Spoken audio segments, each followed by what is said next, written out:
This audiobook reveals a hidden truth. Reality doesn't happen to you, it responds to you. What if your thoughts, emotions, and identity are shaping the world around you in real time? Learn how to awaken your inner power, bend reality, and unlock the secret behind effortless transformation.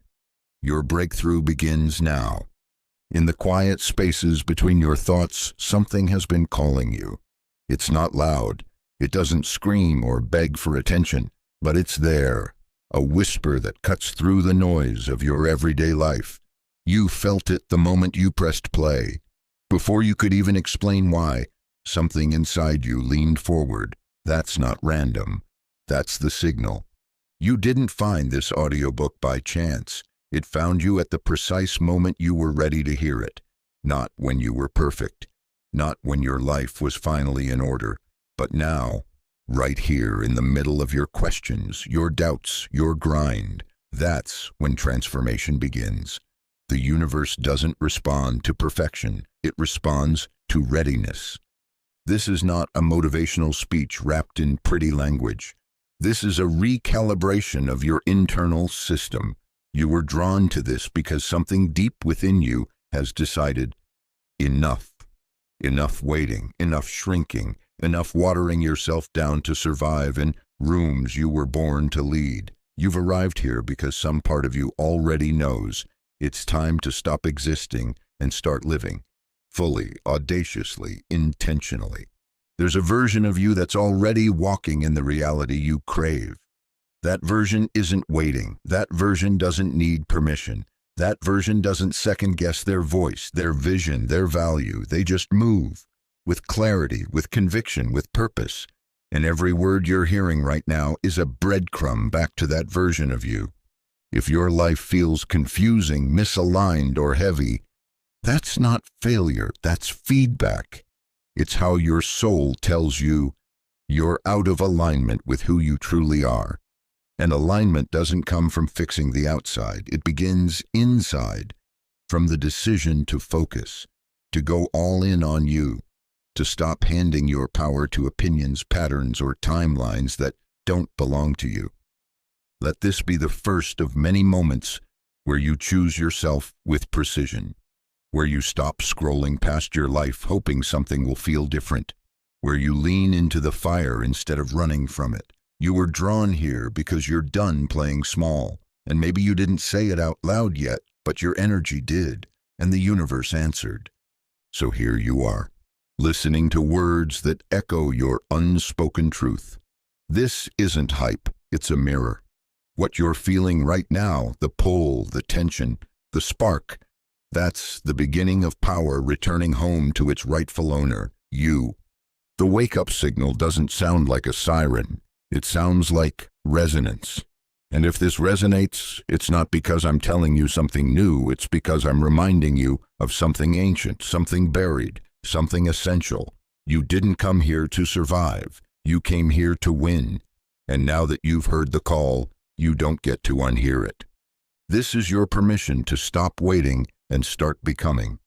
Let's begin. Somewhere along the way, you were taught to shrink. You were handed a blueprint called normal and told that safety lived within its lines. Get the job, play it safe, keep quiet, blend in, don't ask for too much. They said that's where happiness hides. But deep down, you've always felt it, an ache that whispers, this isn't it. You never truly fit in, not because there's something wrong with you, but because you were never meant to. You were born for more, wired with edges and fire in a world that hands out dullness like a survival kit.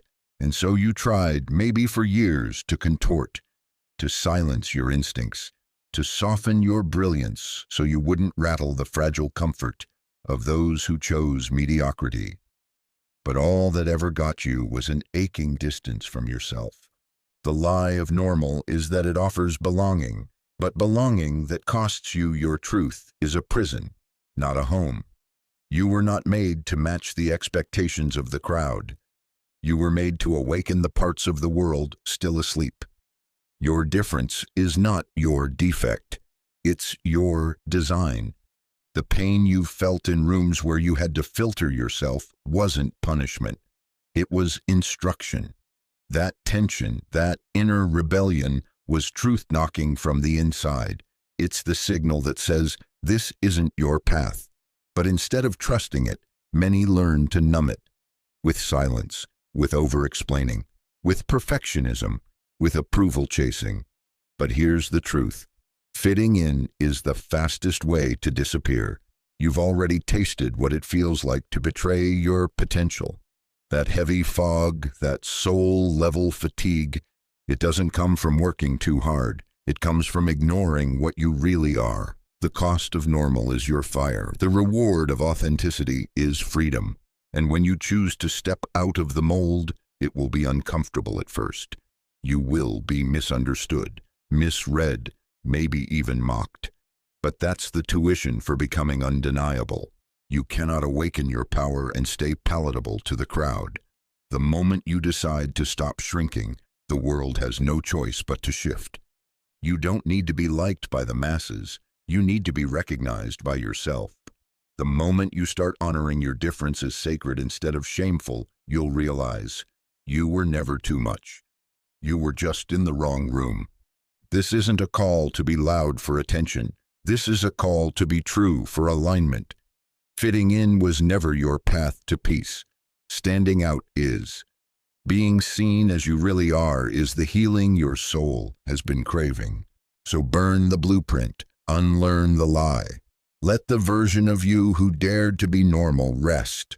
They got you here, but now it's time to be what you were always meant to be. Fully, unapologetically, powerfully you. Someday is a story we're told to keep us comfortable. It wears the disguise of wisdom. Wait until you're ready, until the timing is right, until the fear disappears. But the truth is, someday is an illusion designed to keep you still. It sounds responsible, even mature, but behind its mask lives one thing: delay. And delay, when left unchecked, becomes denial. You were not born to live on standby. And yet, how many dreams have you shelved with the quiet promise of later? Later, when you have more money. Later, when people understand you. Later, when the stars align. But what if nothing outside of you needs to change for your life to start moving now? There is no perfect moment waiting in the wings. There is only this one, the one you're in right now, and the second you stop waiting and start choosing, reality begins to bend. Your energy changes, your identity shifts. The world doesn't wait for you to feel brave. It responds to the power of your decision. The moment you choose, life responds in kind. Maybe not in fireworks, maybe not overnight, but it does respond. Because choice is not passive. It's active, alive, electric. The moment you decide to become who you were meant to be, the current begins to move beneath your feet. The doors you thought were locked begin to shake. The resistance you feared starts to weaken.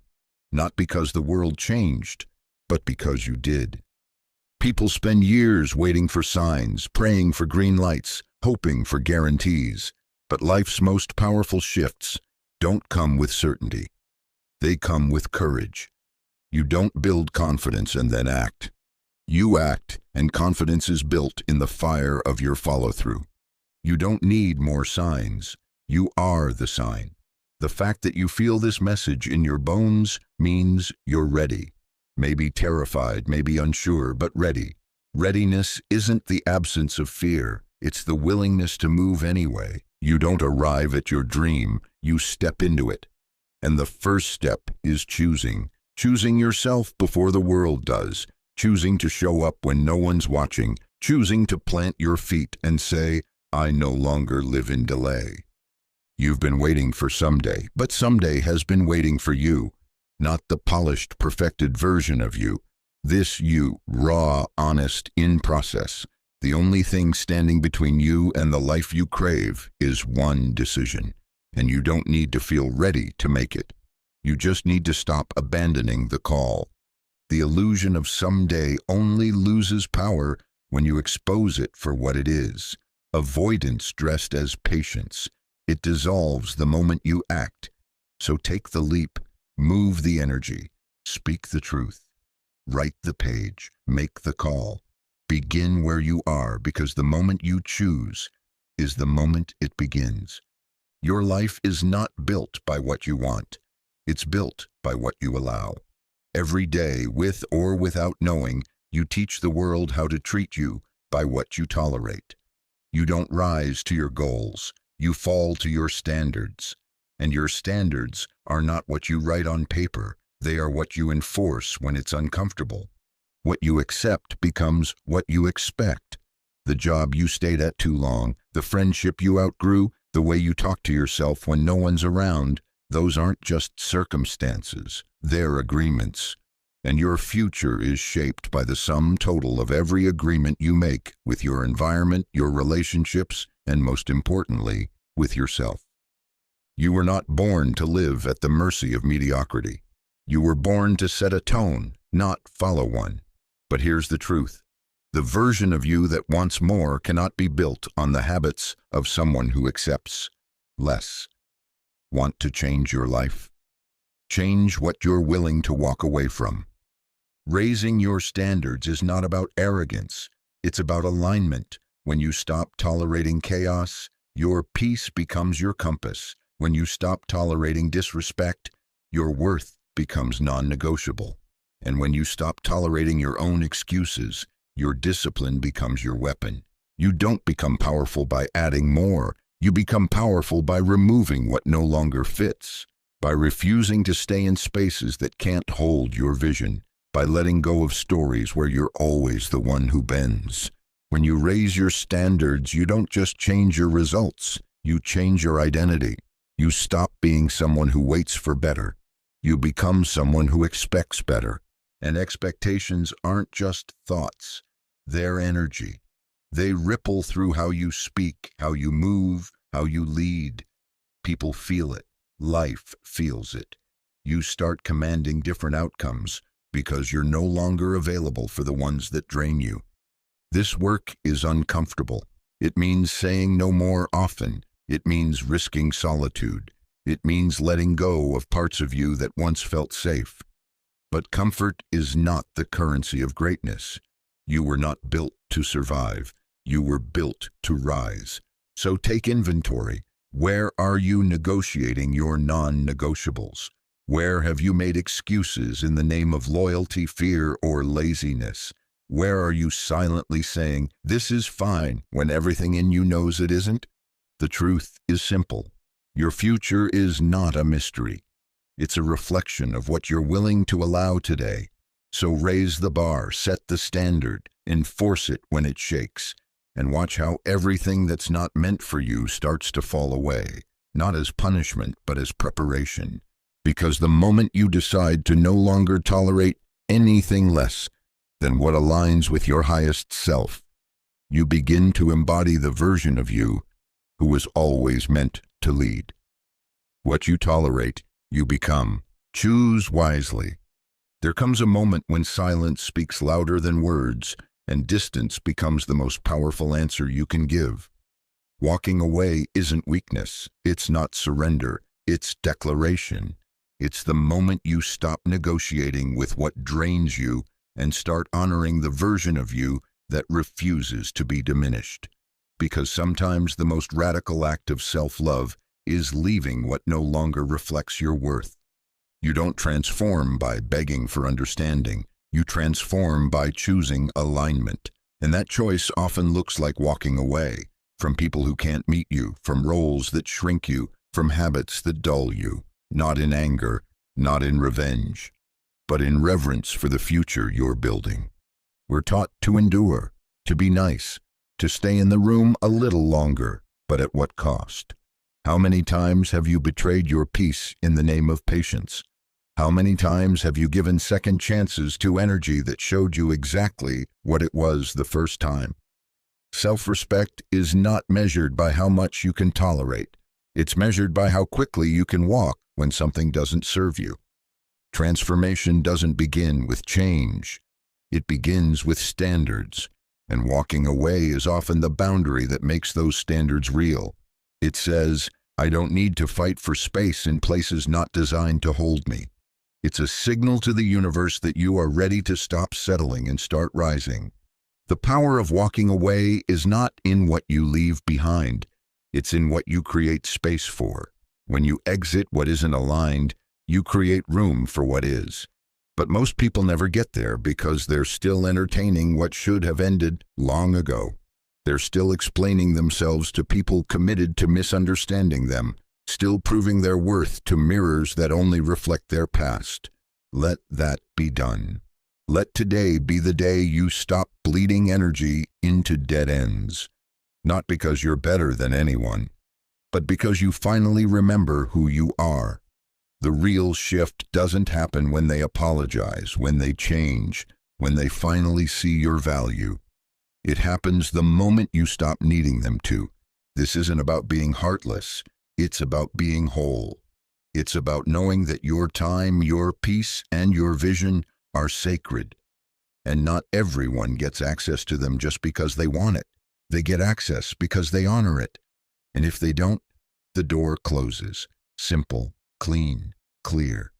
Walking away isn't just about relationships. It's about every space where your soul no longer fits. Every pattern that keeps you small. Every voice in your head that tells you to play it safe. You don't need permission to evolve. You need conviction. And the moment you decide your self-respect matters more than temporary comfort, your entire reality begins to shift. Because transformation doesn't ask, it requires. And the price of admission is walking away from who you were willing to be, to become who you were always meant to be. Nobody's coming, not to rescue you, not to validate you, not to do the work for you. And while that may sound harsh at first, it is, in fact, the most liberating truth you'll ever hear.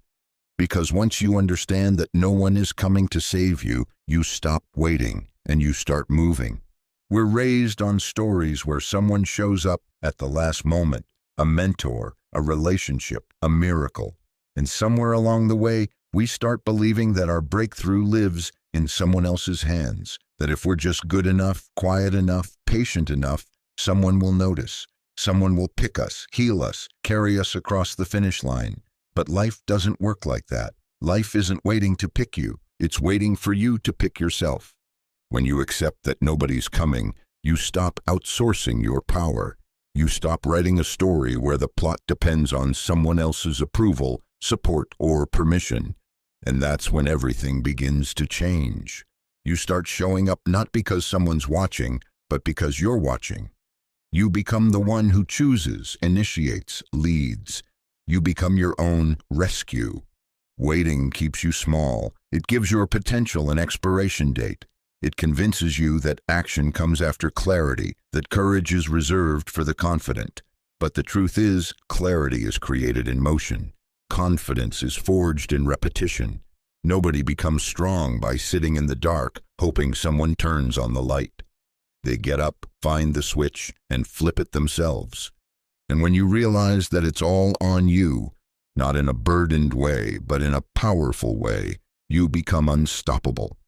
Because the same truth that says no one is coming also says you have everything you need, right now, without the applause, the audience, the map. You already have the fire. You already hear the call. You already know what needs to be done. This moment, right here, is where your strength is born. Not because you have support, but because you don't. Not because someone is carrying you, but because you're learning to carry yourself. That's not loneliness, that's leadership. That's ownership. That's evolution. No one's coming to remind you of your vision when you want to quit. No one's coming to silence your doubts at 3 a.m. No one's coming to force you to stay consistent. That's your job. That's your power. And once you stop waiting for help that isn't coming, you start building momentum that can't be stopped. This truth doesn't isolate you. It activates you. It tells you that the time you've spent waiting was never wasted. It was the prelude. And now the real story begins. The one where you don't play the side character. The one where you don't ask for the pen, you take it. So no, nobody's coming. But that's the best news of your life.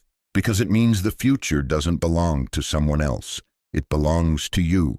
Before you speak a word, your energy has already entered the room. Long before anyone hears your voice, they feel your presence.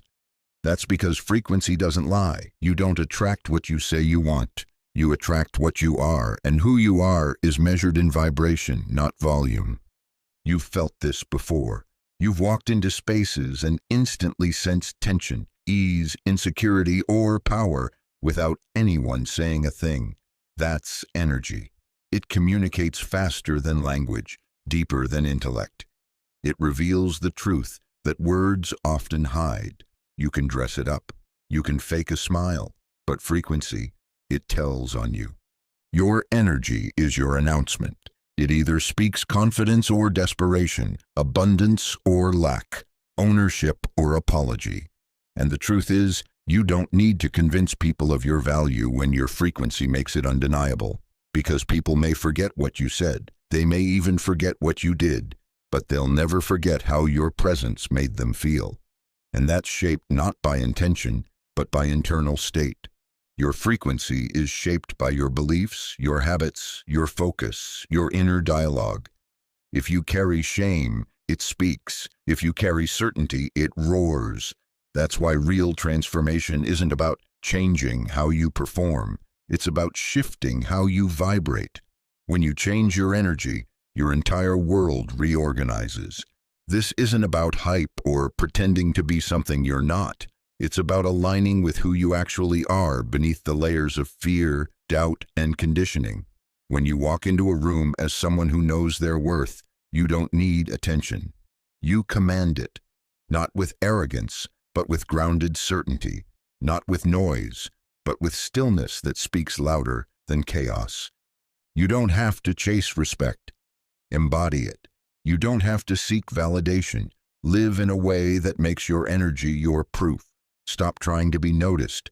Start being felt. But this requires responsibility. You cannot carry chaotic energy and expect peaceful outcomes. You cannot broadcast confusion and expect clarity to return. You are always transmitting, whether consciously or not. Every emotion, every thought, every belief is a signal. The question is, are you broadcasting the frequency of the life you want or the life you're afraid of? Start tuning in. Watch how your energy changes in different spaces. Notice who elevates it and who drains it. Pay attention to what expands your light and what dims it. Don't just manage your time, manage your frequency, because the world doesn't respond to what you want. It responds to who you are being. And the more aligned, intentional, and elevated you become internally, the more magnetic your life becomes externally. No forcing, no performing, just truth embodied. So walk into every room knowing your frequency speaks first. Make sure it tells the truth about your power, because frequency doesn't lie, and neither should you. Distraction is the disease of this era, and most people are infected. They live in a world that constantly begs for their attention. Notifications, opinions, trends, comparison loops.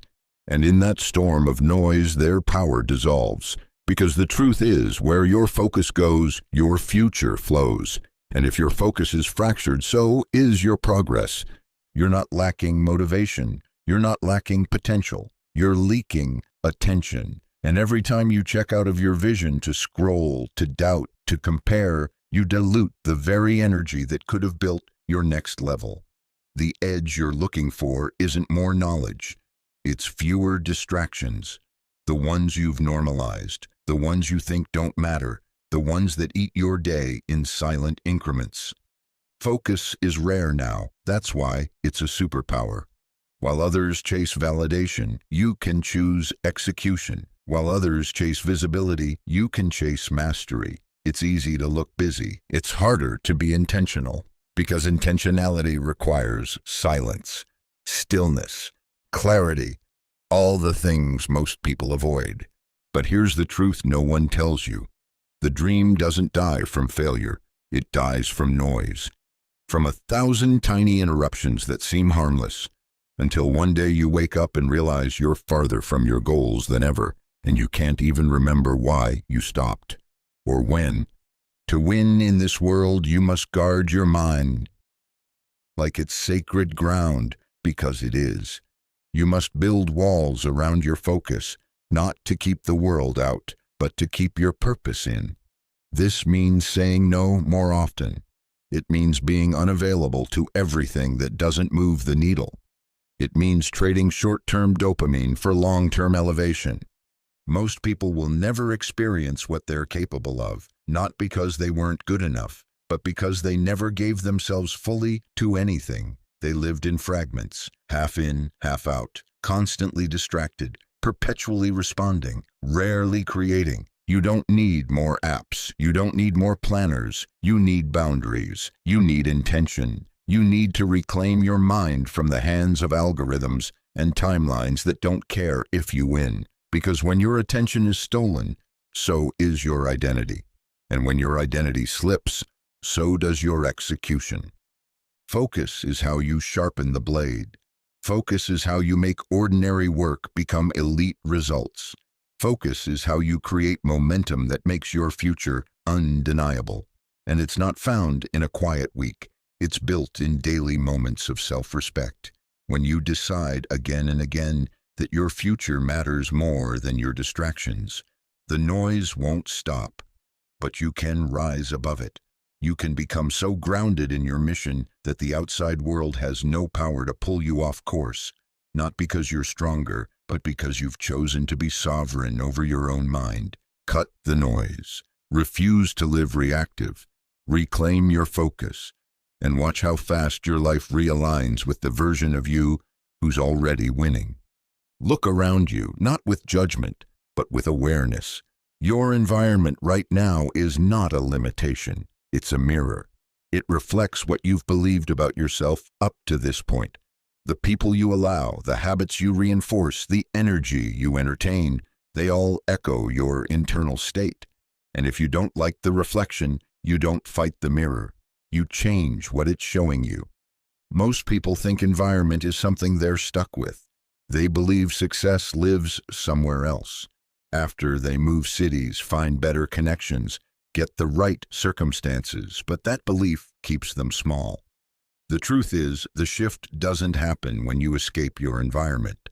The shift happens when you stop letting your environment dictate your identity. Your surroundings don't define you, but they do reveal you. Every tolerated distraction, every drained conversation, every cluttered space whispers something about what you've accepted as normal. And until you raise your internal standard, the external will remain stagnant. But here's the secret. You don't need to wait for permission to shift the room. You are the shift. Energy leads. And when you lead with clarity, conviction, and self-respect, the environment around you either elevates to match or gets replaced. That's not arrogance, that's alignment. People often stay in dead-end rooms thinking, this is just the way it is. But the way it is only lasts as long as you allow it. You don't have to explain your growth.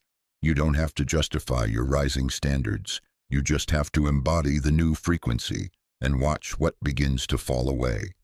The dangerous lie is that your environment is stronger than you. But environments are not fixed. They are fluid. They are shaped by energy, influence, and decision. And when you stop adapting to dysfunction and start commanding intention, everything begins to shift.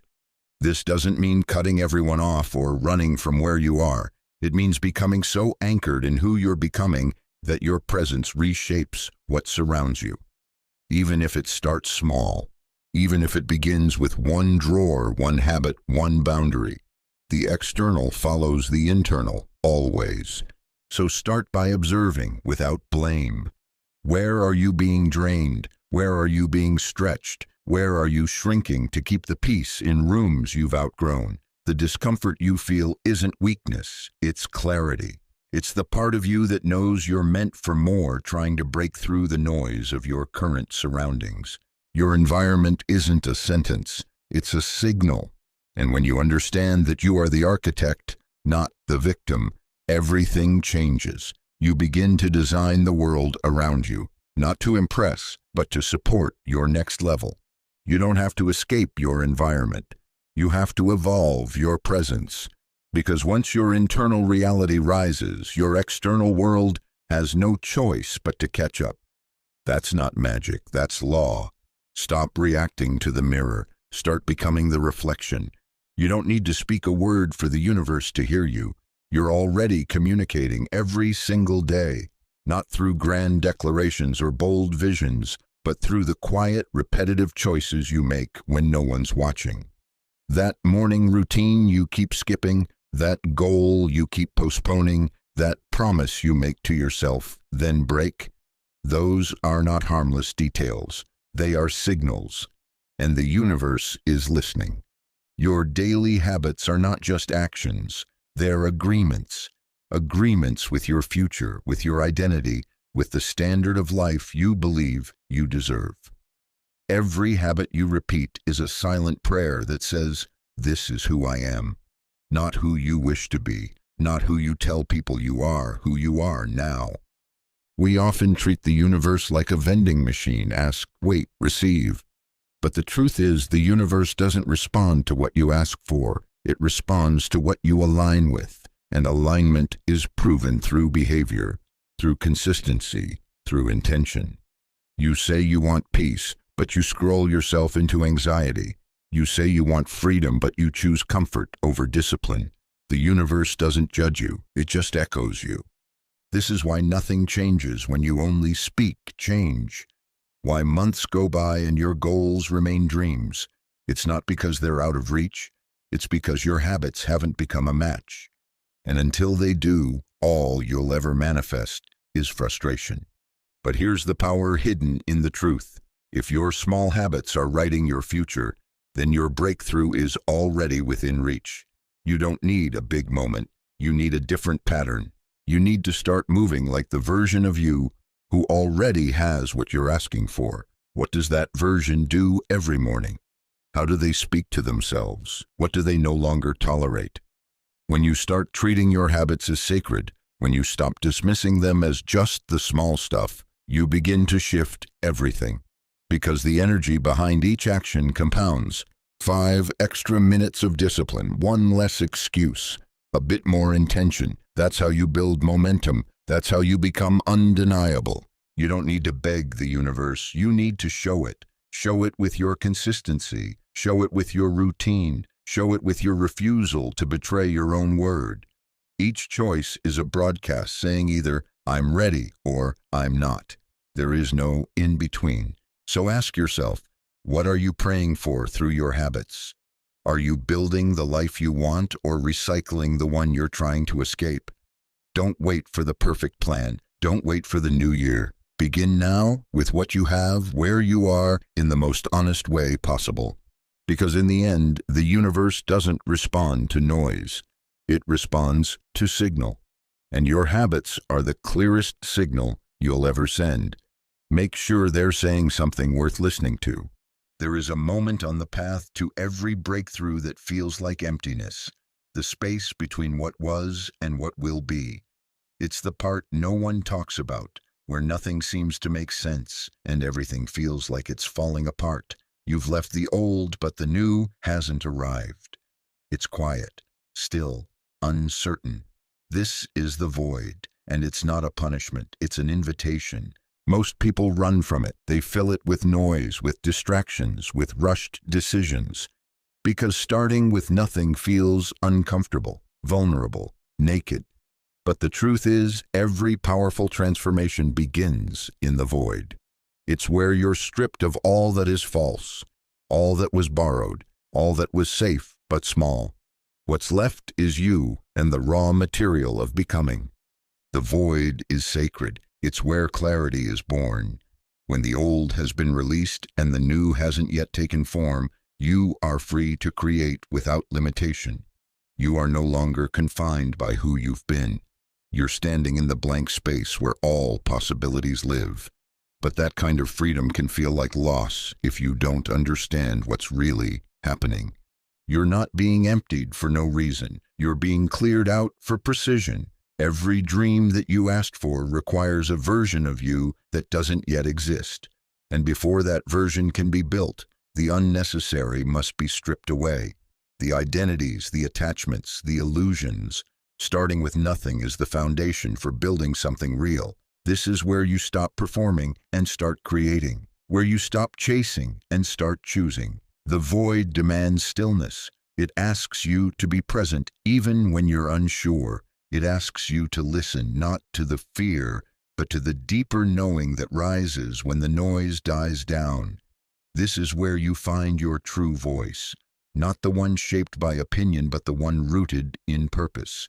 You don't have to rush through the void. You have to respect it. Sit in the silence. Let it stretch you. Let it show you what matters. Because the longer you can hold the emptiness, the more clearly you'll hear what's next. Not from outside, but from within. The void doesn't give you answers. It sharpens your questions. And when you emerge, you'll move differently. You'll speak with weight, act with clarity, decide with calm, because you didn't build your next level from a place of panic. You built it from presence. So if you're in the in-between, if everything feels like it's unraveling, know this: you are not lost. You are being refined. What feels like nothing is the birthplace of everything. What feels like silence is the first note of a new frequency. Embrace the void. Don't run. Don't numb. Let it teach you. Let it empty you. Let it reset you. Because when you start with nothing, you gain the power to build anything. Being ignored can feel like rejection. It can stir something deep in your chest that whispers you're not enough, not seen, not valued. But what if you've been misreading the silence? What if being ignored isn't a curse, it's a shield? What if the doors that didn't open were never locked, but simply meant to keep you from walking into places that couldn't hold your becoming? Rejection is obvious, but being ignored, that's quieter, slower, more subtle. It plays tricks on your mind, making you question your worth, your timing, your identity. But often being ignored is grace in disguise. It's protection from distractions that look like opportunities. It's distance from people who would have mishandled your spirit. It's space being cleared for something far more aligned. You were not born to be tolerated. You were not meant to be halfway accepted by people committed to misunderstanding you. And the silence you're experiencing, it may feel like lack, but it's presence. Presence of boundaries being enforced without your permission. Presence of divine rerouting. Presence of a higher wisdom that sees beyond your temporary disappointment. We tend to chase what doesn't choose us. We obsess over unanswered texts, unreturned calls, unseen efforts. But every moment you spend fixating on who or what is ignoring you is a moment you abandon yourself. You don't need to convince anyone to see you. The right people feel you before you speak. The right spaces recognize your energy before your words arrive. When you're ignored, pause, breathe, listen. Because sometimes silence isn't absence, it's direction. Maybe it's not time, maybe it's the wrong door, maybe it's the right door at the wrong level of your evolution. But either way, something is being orchestrated on your behalf, even if you can't see it yet. We think being overlooked delays us, but what truly delays you is staying where your value has to be proven. Growth doesn't happen in rooms that ignore your presence. It happens in spaces that expand with it. And often, the silence is what pushes you toward those places. It moves you to sharpen your gift, to deepen your self-trust, to remember that your worth isn't up for debate. You don't rise by being chosen. You rise by choosing yourself when no one else does, by continuing to build, to show up, to evolve, not out of spite, but out of alignment. Let their silence be your signal, not to shrink, but to shift. And when the right eyes finally see you, it won't be because you screamed louder. It will be because you stood taller. You remained rooted. You didn't water yourself down to be noticed. You became undeniable by staying true. So the next time you feel ignored, remember, not all absence is loss. Sometimes it's divine filtration. Sometimes it's grace. Sometimes it's the universe saying, not here, not yet, I have better. And your only job, keep showing up, especially when no one's clapping. That's when your becoming is most protected. There's a stretch on every journey where it looks like nothing is happening. You're showing up. You're doing the work. You're healing, building, trying. But the feedback is quiet, no applause, no major shift, just effort, followed by silence. And it's in this space that most people give up, convinced that their energy has been wasted. But here's what they don't realize. The universe always moves before you see the evidence. Progress doesn't always announce itself. It often moves underground, beneath the surface of your perception. Like roots before a bloom, like alignment before opportunity, the real shift happens in the unseen, and when you understand that, you stop panicking in the silence. You stop doubting in the delay. You start trusting the law that's been governing your growth all along. What you water must rise. You're not being ignored. You're being prepared. The energy you're pouring into your vision, your healing, your discipline, it's not gone, it's compounding. Every moment you act in alignment is a vote for your future self. And those votes don't vanish. They accumulate. They build momentum that one day tips into transformation. But we live in a world addicted to proof. We want instant evidence that what we're doing is working. And when we don't see it, we assume we're wrong, or worse, we assume we're not enough. But the most meaningful progress doesn't always show up with fireworks. Sometimes it comes disguised as a quiet shift in how you carry yourself, in how you think, in what you no longer tolerate. The universe works on energetic momentum, not your timeline. It responds to who you're becoming, not just what you're asking for. So if nothing looks different yet, it doesn't mean it's not working. It means it's working deeper. It means things are being rearranged behind the curtain so that when the moment does come, it doesn't crumble under the weight of your desire. That email you haven't received yet, that person who hasn't called, that opportunity that hasn't arrived. Don't confuse the delay with denial. Energy is subtle before it's visible. Everything you want already exists. It's just moving toward you through the path of your alignment. Stay on it. Because the moment you stop just short, the universe doesn't say you failed. It says you turned away before the finish line. Your job is not to know when it will happen. Your job is to keep becoming the version of you it will happen to keep walking like it's already yours, to keep building like the foundation is already set, because it is. Invisible progress is still progress.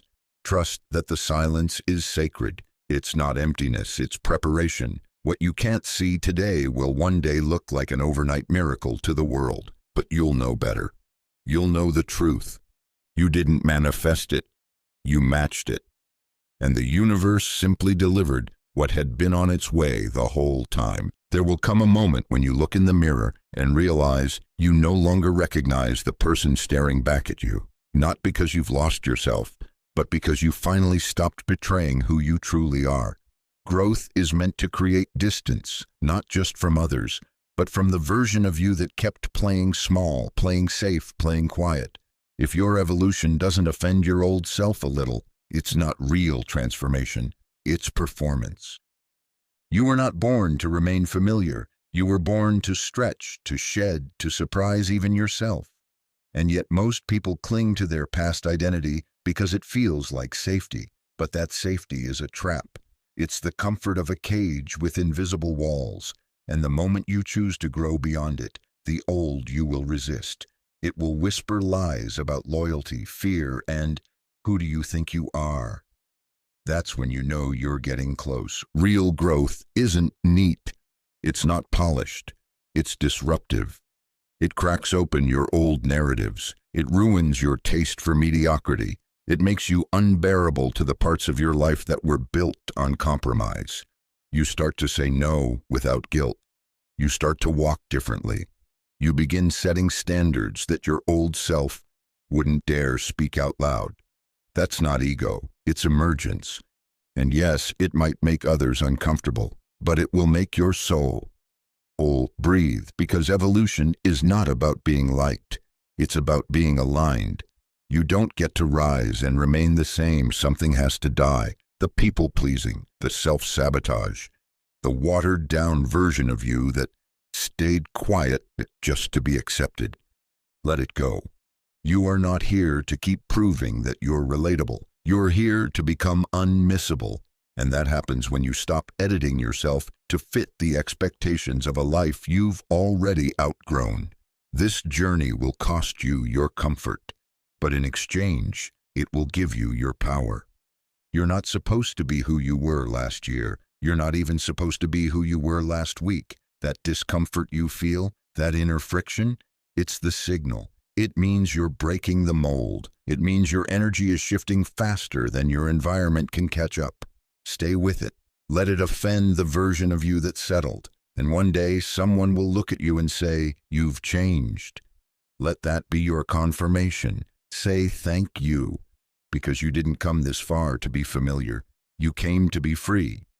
You don't need to ask permission to evolve. You don't need to explain the new boundaries, the new voice, the new fire in your eyes. Just embody it, fully, boldly, unapologetically. Become unrecognizable, not to shock the world, but to finally honor the version of you that's been waiting to emerge. You're not losing yourself. You're remembering who you were before the world told you to shrink. Keep going. You're not becoming someone else. You're becoming you. There's a script many of us are handed early in life. It's subtle at first, built from expectations, assumptions, and unspoken rules.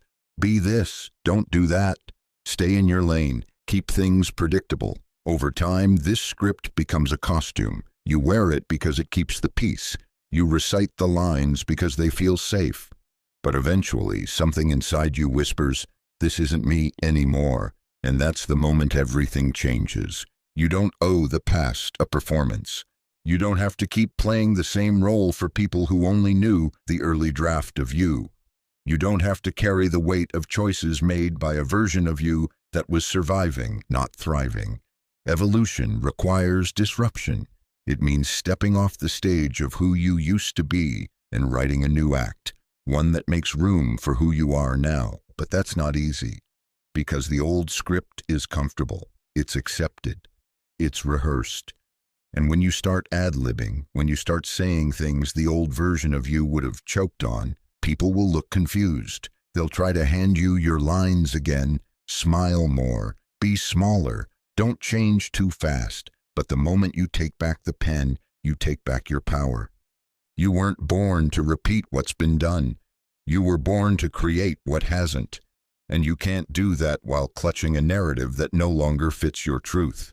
The past may have shaped you, but it does not get to own you. It does not get to dictate your future. The fact that you chose differently, that you outgrew what once felt like home, is not betrayal, it's breakthrough. Let them be confused. Let them talk. Let them miss the version of you that dimmed your light to make them comfortable. You don't need their understanding to validate your transformation. You just need your own permission. And once you give it, watch how your life starts to align. Watch how peace replaces guilt, how freedom replaces performance. Because the world doesn't need more people sticking to scripts. It needs people brave enough to throw them in the fire and speak from a place so real it shakes the room. Your truth has been waiting. It's not loud. It doesn't demand. But it's there, under the edits, beneath the fear, waiting for you to finally say, "I choose me." So burn the script, the one that told you to settle, the one that made you invisible, the one that taught you your power was too much. Write a new one that reflects your strength, your growth, your clarity, one where you stop performing and start becoming. You're not here to keep people comfortable. You're here to be fully, fiercely alive. Let the ashes of the old story make room for the fire of a new one. And this time, make it yours. Every word, every page, every breath. There's a voice inside you that's been speaking for years, not the loud one, not the critical one that repeats old fears and borrowed beliefs. The other one, the quieter one, the one that doesn't shout but knows, the one that doesn't need evidence to speak with certainty. That voice is your truth, and it's not background noise. It's the blueprint for your becoming. But it's easy to ignore because the world is loud, full of opinions, algorithms, advice. Everyone wants to tell you who you are, what you should want, how you should live, and in that chaos, your inner voice gets drowned out, dismissed as doubt, confusion, or just a gut feeling you don't fully trust yet. But here's the truth. Your inner voice isn't unsure. You are. Your conditioning taught you to second-guess it. Your fear convinced you to avoid it. And every time you ignored it, you built a little more distance from your power. Not because the voice faded, but because you stopped listening. The most dangerous thing you can do isn't failing. It's betraying yourself. Every time you say yes when you mean no, every time you stay quiet when your spirit wants to speak, you mute the most important guidance you have. Not because it's wrong, but because it's inconvenient. You've always known what's right for you. You've felt it in your body. You've heard it in stillness. You've sensed it in those quiet moments before sleep or in the seconds after a truth hits you hard and fast. That knowing isn't random. It's wisdom, the kind that doesn't come from books or mentors, the kind that's built into your design. You don't need another opinion. You need to return to your own voice, the one that said, leave, before you had the courage, the one that whispered start before the plan was ready, the one that nudged you toward something more, long before the world gave you permission to go. When you stop treating your inner voice like background noise, everything changes. You move differently. You walk into rooms with alignment, not anxiety. You make decisions faster. You tolerate less. You wait for nothing and settle for no one. It won't always make sense. It won't always be convenient, but it will always be true. And truth has a way of rearranging your life in ways logic never could. Because when you're led by your own knowing, you no longer need external validation to feel secure. You become anchored in something unshakable, your own authority. So pause, go quiet, not to escape the world, but to reconnect with the only guide that's never lied to you. You don't need to force it. You just need to stop running from it. That voice, it's not a whisper of insecurity. It's the compass you've been searching for. You've been looking outside for what was always inside. Now's the time to listen, not because it's easy, but because your future depends on it. Your inner voice isn't background noise. It's the sound of your freedom calling. Answer it. There's a sacred power in building without broadcasting, in rising without announcing, in evolving without explaining. We live in a world that praises visibility, where everyone wants to be seen, heard, noticed. But real power doesn't beg for attention. It moves in silence and lets the results do the talking. If you're serious about your transformation, learn to rise in private. You don't need to post every move. You don't need to declare your intentions to people who wouldn't understand them anyway. The desire to be witnessed is natural, but it's also a trap. Because when you chase validation during the becoming, you risk abandoning the process just to keep the performance alive. And nothing will drain your momentum faster than proving something you should still be building. Growth is fragile in its early stages. It requires protection. It needs space to breathe, to shift, to unfold without interference. When you speak too soon, you invite energy that's not meant to touch your vision. The opinions, the doubts, the passive-aggressive comments, all of it becomes noise that distorts your clarity. And clarity is currency when you're reinventing yourself.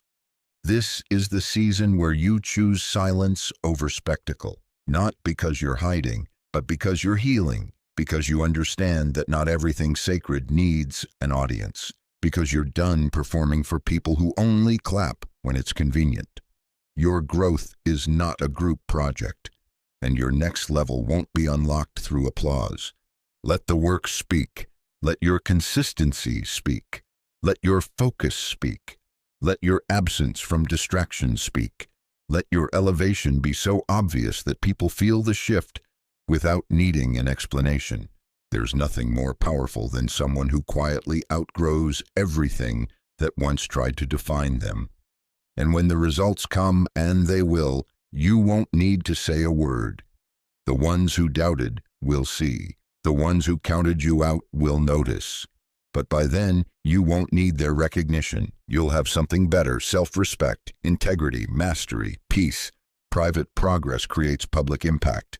But you don't get both at the same time. You have to choose.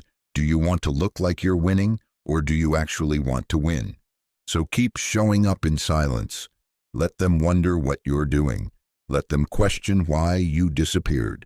Let them miss the version of you that was always available, always proving, always performing.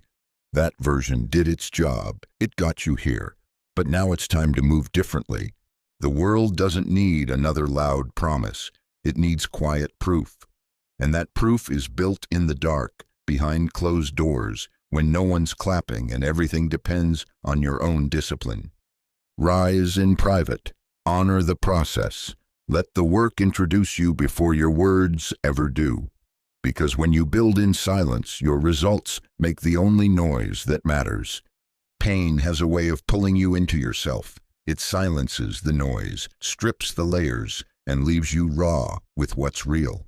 You can't fake your way through it. You can't skip it, but you can use it. Because pain, when you stop resisting it, becomes one of the clearest mirrors you'll ever face. And in that reflection lies a choice: break down or break open. You've been through enough to know that pain doesn't ask for permission. It arrives unannounced, rewrites your plans, and changes your pace. But what if it also refines your purpose? What if the very thing that tried to crush you was sent to carve you into something more precise?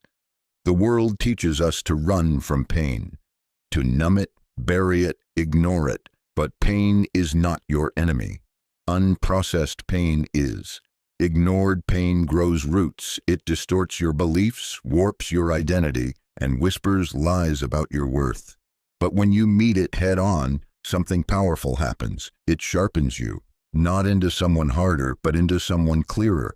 Clarity is forged in the fire. When you've been disappointed enough, you learn what not to settle for. When you've been betrayed, you learn how to listen deeper, to energy, not just words. When you've been broken, you learn what parts of you were built on someone else's idea of strength.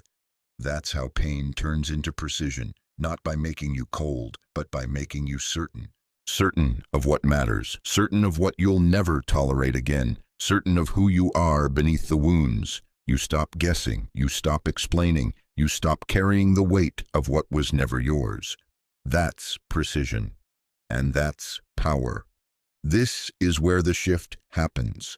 You no longer view pain as a setback. You begin to use it as a tool, to refine your focus, to deepen your standards, to guide your energy. The same pain that once derailed you becomes the compass that directs you.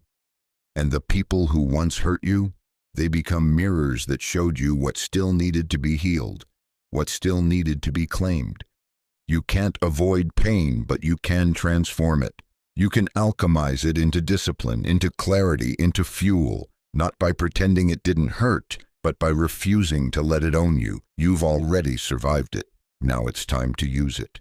Let your pain teach you. Let it shape your boundaries, your art, your standards, your next chapter. Let it carve out the unnecessary so what's essential can finally rise. You don't need to carry it forever, but you can carry forward the wisdom it left behind. Turn pain into precision. Let it make you sharp, not bitter. Let it make you clear, not cold. Let it serve your rise instead of sabotaging it. Because in the right hands, your hands, pain doesn't just hurt. It hones. It humbles. And if you let it, it will build the strongest version of you the world has ever seen. Attachment is often mistaken for love, loyalty, or commitment. But in truth, attachment is fear dressed in devotion. It clings, not because it's connected, but because it's afraid to let go. It fears change. It fears loss. It fears the unknown. And if you're not careful, attachment becomes an anchor, one that drags you under while convincing you it's keeping you grounded. You either learn to detach or you drown. Detachment is not indifference. It's not cold or distant. True detachment is clarity. It's the ability to see something for what it is without needing it to be anything more. It's loving without controlling. It's caring without losing yourself in the chaos. It's showing up fully while knowing when to walk away without guilt.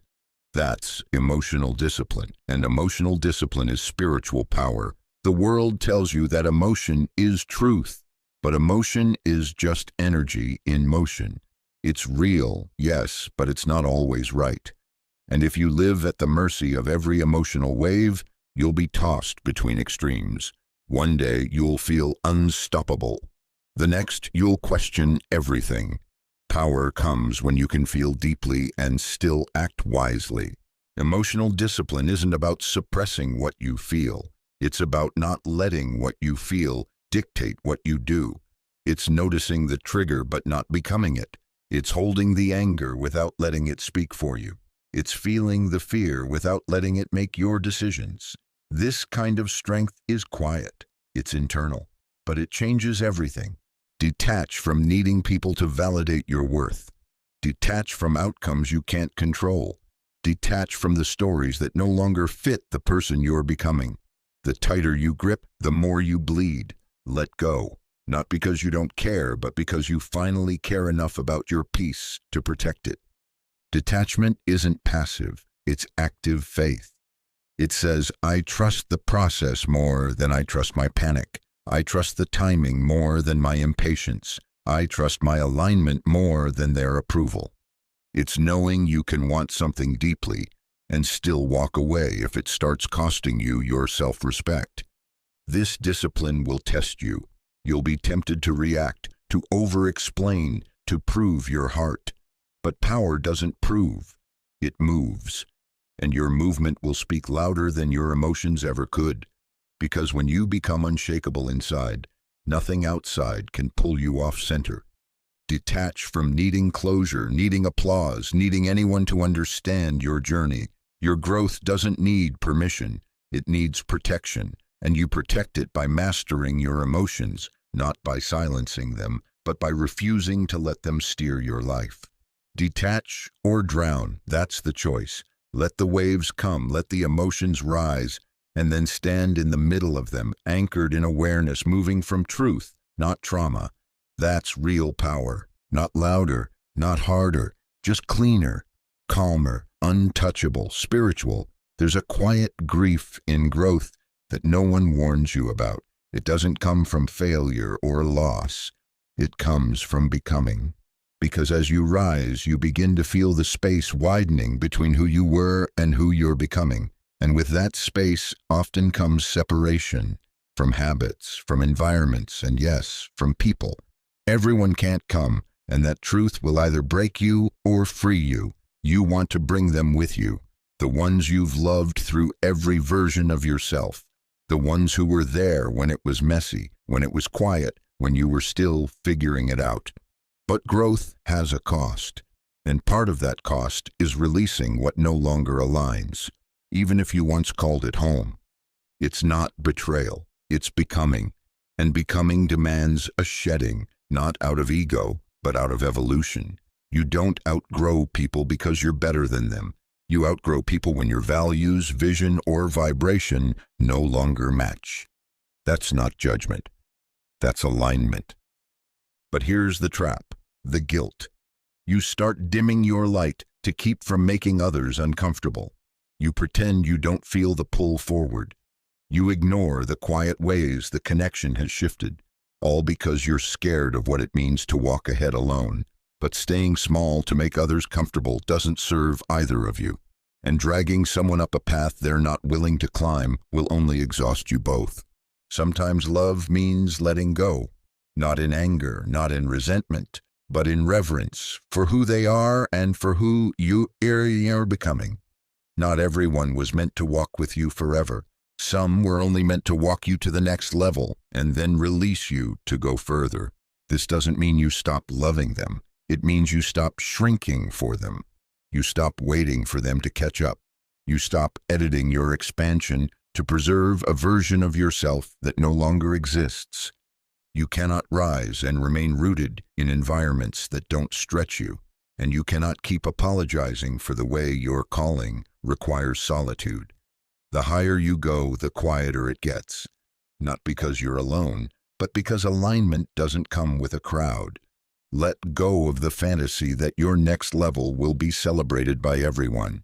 Some will misunderstand it, some will resent it, and some will simply disappear. That's okay, let them. It's not your job to drag anyone into their becoming. It's your job to honor yours. You'll find your people, the ones who feel like oxygen, not obligation. The ones who don't need explanations, just presence. But first, you have to make room, and that room is created when you stop fearing the distance that growth creates. Everyone can't come. That's not rejection, that's redirection. And the more you release with grace, the more you align with your own pace. Keep going, don't look back. The ones meant for your next chapter are already waiting there. Stillness is misunderstood. In a world addicted to noise, motion, and proving, stillness can look like weakness, like laziness, like hesitation. But true stillness is none of those things. True stillness is power under control. It's a conscious decision to pause, observe, and recalibrate while everyone else is reacting, running, and reaching. Stillness is a weapon, and those who master it become untouchable. Stillness is not inaction, it's intention. It's refusing to move just for the sake of motion. It's stepping back, not because you're lost, but because you're listening. And in a world where everyone is talking, listening becomes your edge. While others rush to speak, to post, to prove, you stand in silence and absorb everything. You gather data. You sharpen your vision. You anchor deeper into yourself. The strongest people aren't the loudest. They're the ones who can sit with themselves and not flinch. The ones who can hold tension without collapsing. The ones who can resist the urge to respond to chaos with more chaos. That's not passivity. That's precision. That's patience weaponized. Stillness is how you outmaneuver your triggers. It's how you win battles that never even begin. Because when you don't react, you don't give your power away. You don't let someone else's dysfunction become your distraction. You hold your ground. You stay rooted.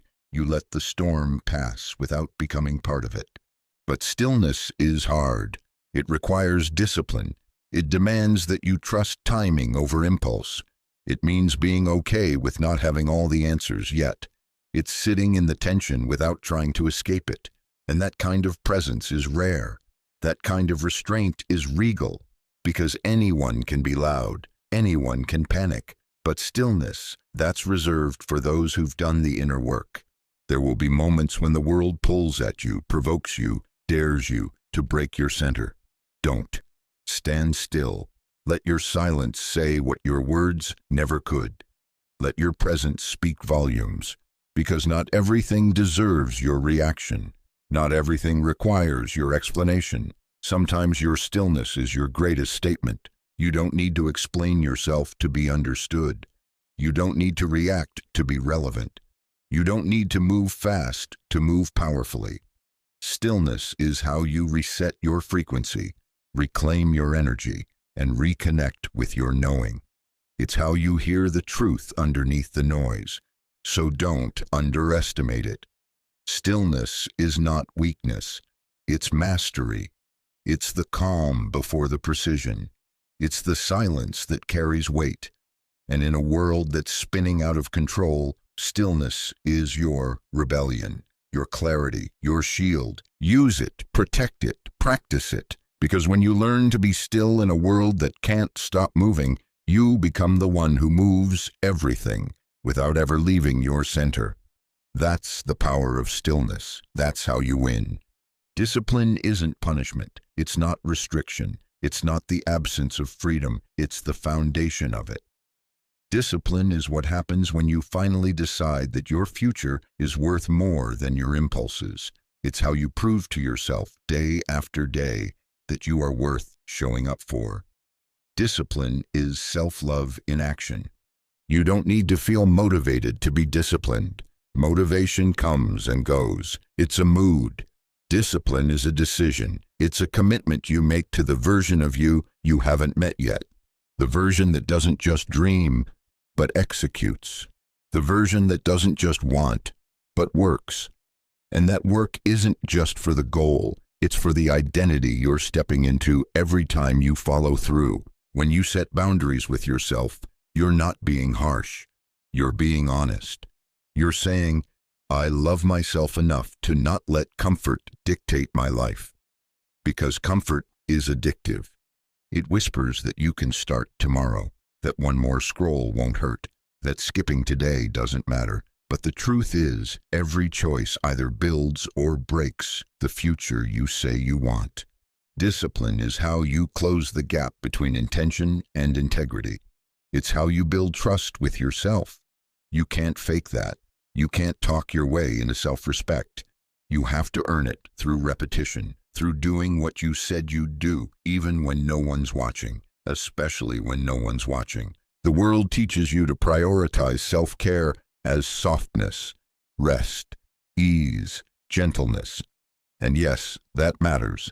But real self-care is also telling yourself, get up. It's doing the hard thing because you said you would. It's choosing the long-term win over the short-term escape. It's showing yourself that you are not at the mercy of your mood, your distractions, your excuses. When you practice discipline, you stop negotiating with your limitations. You stop waiting to feel like it. You stop letting emotion lead execution. And that shift, that's where power lives. That's where momentum builds. That's where you become someone who doesn't just set standards, but lives by them. This is not about being perfect. It's about being intentional. You will slip. You will fall. But discipline isn't about never missing a step. It's about getting back up faster, with more clarity, with more commitment, because each time you return to the work, you reinforce a deeper truth. I am worth this. The gym session, the journaling, the early wake-up, the decision to walk away, the refusal to settle. These are not random acts, they're rituals. They're proof that you love yourself enough to build the life that matches your worth. So don't wait to feel ready. Decide. Don't wait for permission. Move. Don't wait to be loved. Become the love through discipline. Not because it's easy, but because you're no longer available for a life that doesn't reflect your highest standard. Discipline is not a cage. It's a door, and every time you choose it, you choose yourself. Fully, fiercely, finally. You can speak affirmations all day, but if your life isn't aligned with what you say you want, the universe isn't listening, because alignment is louder than affirmations. Words carry power, yes, but power without movement is just noise. You don't manifest what you say, you manifest what you live. You can say, I am abundant, but if you constantly make choices from lack, hoarding, worrying, doubting, you're not aligned. You can say, I am worthy, but if you continue to chase love from people who don't see you, you're not aligned. You can say, I am successful, but if you delay action, distract yourself, and sabotage your focus, your alignment is out of tune. The universe doesn't respond to language, it responds to frequency. And your frequency is not shaped by what you say once a day. It's shaped by the actions you repeat, the standards you enforce, the energy you embody. Alignment means your habits reflect your intentions. It means your walk matches your talk. There's a version of you that doesn't just believe better is possible. It acts like it. It wakes up earlier. It says no to distractions. It chooses solitude over validation. It walks out of rooms when the energy doesn't match the vision. That version of you is already inside, waiting for you to stop speaking about change and start becoming it. Affirmations are not bad. They are seeds. But seeds need soil. They need the environment to match what's being planted. If you affirm abundance but feed off scarcity, you're uprooting the very thing you say you're growing. If you affirm peace but keep inviting chaos, you're confusing the message you're sending to the world. Your actions are affirmations. The people you allow access to your energy are affirmations. The way you speak to yourself when no one's around is an affirmation. You don't need to say it 20 times in the mirror if you're already living it out loud. This is not about perfection. It's about integrity. It's about choosing alignment, even when it's uncomfortable, even when no one claps, even when it costs you the old life that felt familiar but kept you small. Alignment is sacrifice. It's saying no to the easy thing so you can say yes to the right thing. You'll know you're aligned when you stop needing to convince yourself. You'll feel it in your body, in your spirit, in the quiet certainty that replaces the doubt you used to drown in. It won't always be loud, but it will be true. And truth doesn't need repetition to echo. It needs embodiment. So keep the affirmations if they support you. Speak them if they anchor you. But don't stop there. Let them guide your action. Let them shape your day. Let them choose your environment, your pace, your company. Because when your life becomes the loudest affirmation in the room, you'll stop needing to prove what's already evident. Say less. Align more. The universe is always listening to who you are, not who you pretend to be. Transformation doesn't happen by tweaking small habits. Real change is cellular, energetic. It requires becoming a frequency so elevated that the old version of you, your doubts, patterns, excuses, literally can't survive there. Not because you fought her, but because you evolved beyond her reach. The old you can't breathe in the atmosphere of your next level. You were never meant to coexist with both your highest self and your deepest sabotage. One has to go, and the one that survives is the one you feed, the one you embody. That means your work isn't to fight the old self. It's to outgrow her, to stop speaking her language, to stop entertaining her cravings, to create a new energetic reality so true, so powerful, that the past no longer fits. You can't heal and stay the same. You can't rise and remain relatable to the version of you that kept settling, kept apologizing, kept shrinking. At some point, you have to become the frequency that contradicts her entirely. A frequency that doesn't explain, doesn't negotiate, doesn't wait. This shift isn't always loud. Sometimes it's subtle.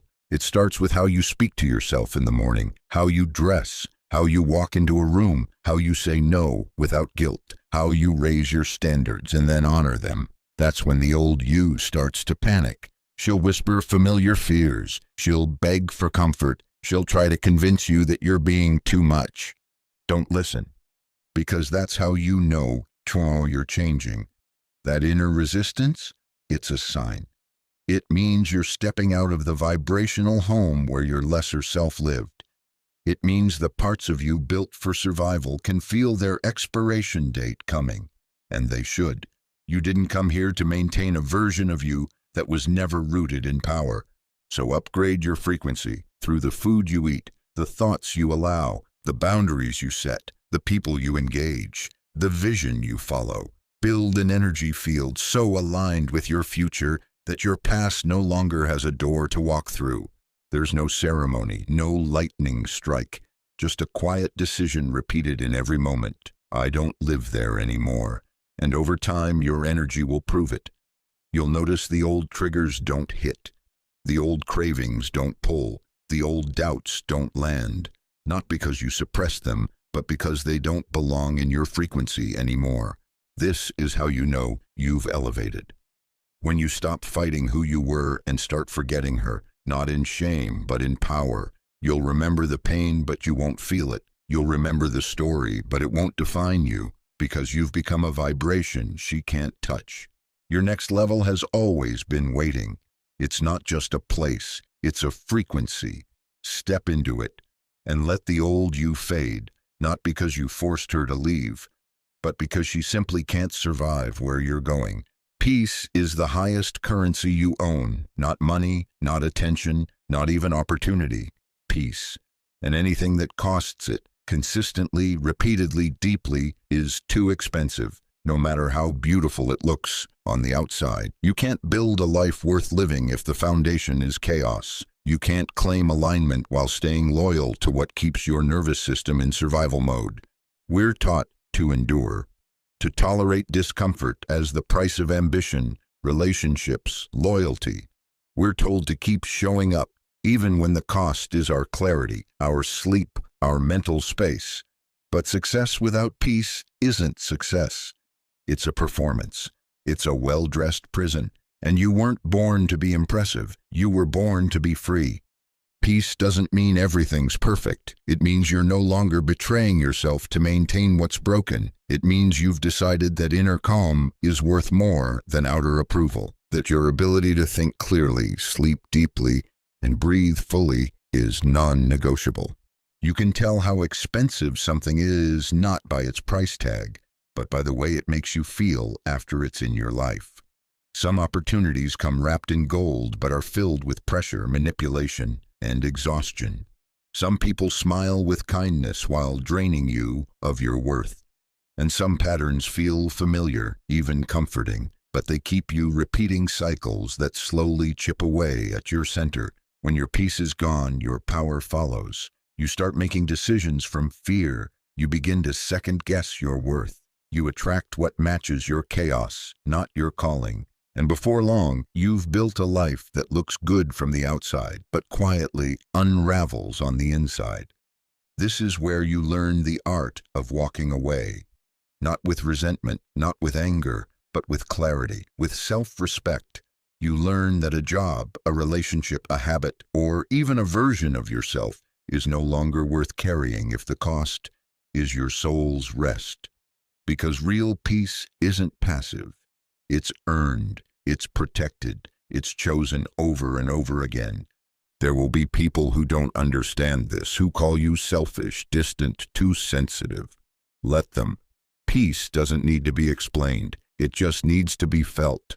And once you feel it, once you taste the stillness that comes from honoring your truth, you won't go back. You'll stop answering calls that shake your spirit. Stop chasing outcomes that disturb your balance. Stop saying yes when your body says no. And in that space, everything changes. You'll think clearer, move smarter, attract cleaner. Because peace creates the clarity that pressure never will. If it costs your peace, it's too expensive. No deal, no title, no relationship, no opportunity is worth losing the quiet strength that comes from being aligned. Protect it like your life depends on it, because in many ways it does. Peace is not a luxury, it's your standard. And when you finally choose it, life begins to meet you with the same calm you gave yourself. Chasing is rooted in lack. It's the silent admission that what you want is running from you, and that you're not enough unless you catch it. But choosing is power. Choosing says, I decide what's aligned. I don't beg for it. I become it. The shift from chasing to choosing is the moment you stop living in desperation and start living in discernment. You were not born to chase anything, not love, not validation, not opportunities. Everything meant for you will respond to your energy, not your effort to force it. When you chase, you abandon your center. You stretch yourself thin, trying to fit into molds you've outgrown. You start proving, performing, persuading, but choosing brings you back home to your authority. It reminds you that you are not a passenger in your life. You're the driver. Chasing comes from fear, from the idea that if you don't act fast, it'll disappear. But fear is a liar. The right people, opportunities, and outcomes don't require you to run after them. They require you to align with them. And alignment is never frantic.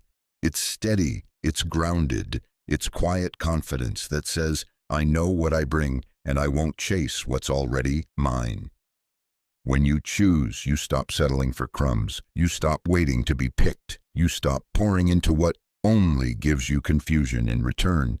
You learn to pause and ask, does this choose me back? You stop chasing potential and start choosing patterns. You stop fantasizing about who someone could be and start observing who they actually are. This applies to everything: people, work, identity. When you chase success, it runs. When you choose excellence, it follows. When you chase love, you lose yourself. When you choose self-worth, the right love finds you. This is not about doing less. It's about doing from a place of power, not panic. Choosing requires trust. It requires that you believe your presence is enough, that your energy speaks louder than your reach. It means being so rooted in who you are that you don't flinch when something or someone doesn't move toward you. You let it go, not because you're passive, but because you've chosen to protect your peace over your ego. Most people are exhausted not from the work they're doing, but from the chasing, from the constant search for proof that they're worthy, wanted, seen. But you don't find worth by chasing it. You discover it when you realize you've had the power to choose all along. So choose. Choose clarity over confusion. Choose peace over performance. Choose what feels like alignment, not anxiety. And most importantly, choose yourself. Deeply, daily, unapologetically. When you do, life starts to mirror that energy back. Not because you ran after it, but because you stood still in your truth and let what was meant for you arrive. Don't chase, choose. That's where the real power lives. That's when everything starts to change. Being seen is powerful. It's human. It's natural to want to be acknowledged, recognized, understood. But needing validation to feel seen, that's a trap. Because the moment your worth depends on someone else's approval, you hand over the most sacred parts of yourself. You start performing instead of living. You start editing instead of expressing. You start asking for permission to be who you already are. Validation isn't evil. But when it becomes oxygen, you suffocate without it. You move from your truth only when it's clapped for. You dim your light when it's misunderstood. You shrink your genius just to be palatable. And slowly, you forget what real self-respect feels like, because everything becomes a performance for acceptance. The truth is, if you don't validate yourself first, no amount of external praise will feel like enough. It will fill you for a moment, then vanish like smoke. You'll keep needing more. You'll build your confidence on shaky ground, because external validation is conditional. It changes with moods, trends, opinions. But internal validation, that's rooted, that's steady, that's yours. Learning to be seen without needing validation means showing up as your full self, even if no one applauds. It means letting your work speak without obsessively checking who's watching. It means being proud of your growth before anyone else notices. It means no longer begging to be understood. Instead, you become undeniable because your presence is no longer dependent on outside permission. You begin to move differently. You stop over-explaining. You stop chasing the crowd. You stop watering yourself down just to be digestible. You speak from a place of knowing, not hoping. You post, create, lead, and decide, not to be seen, but because it's who you are. That shift, that's power, quiet, steady, irrefutable, but it's not easy, because the need for validation is wired deep.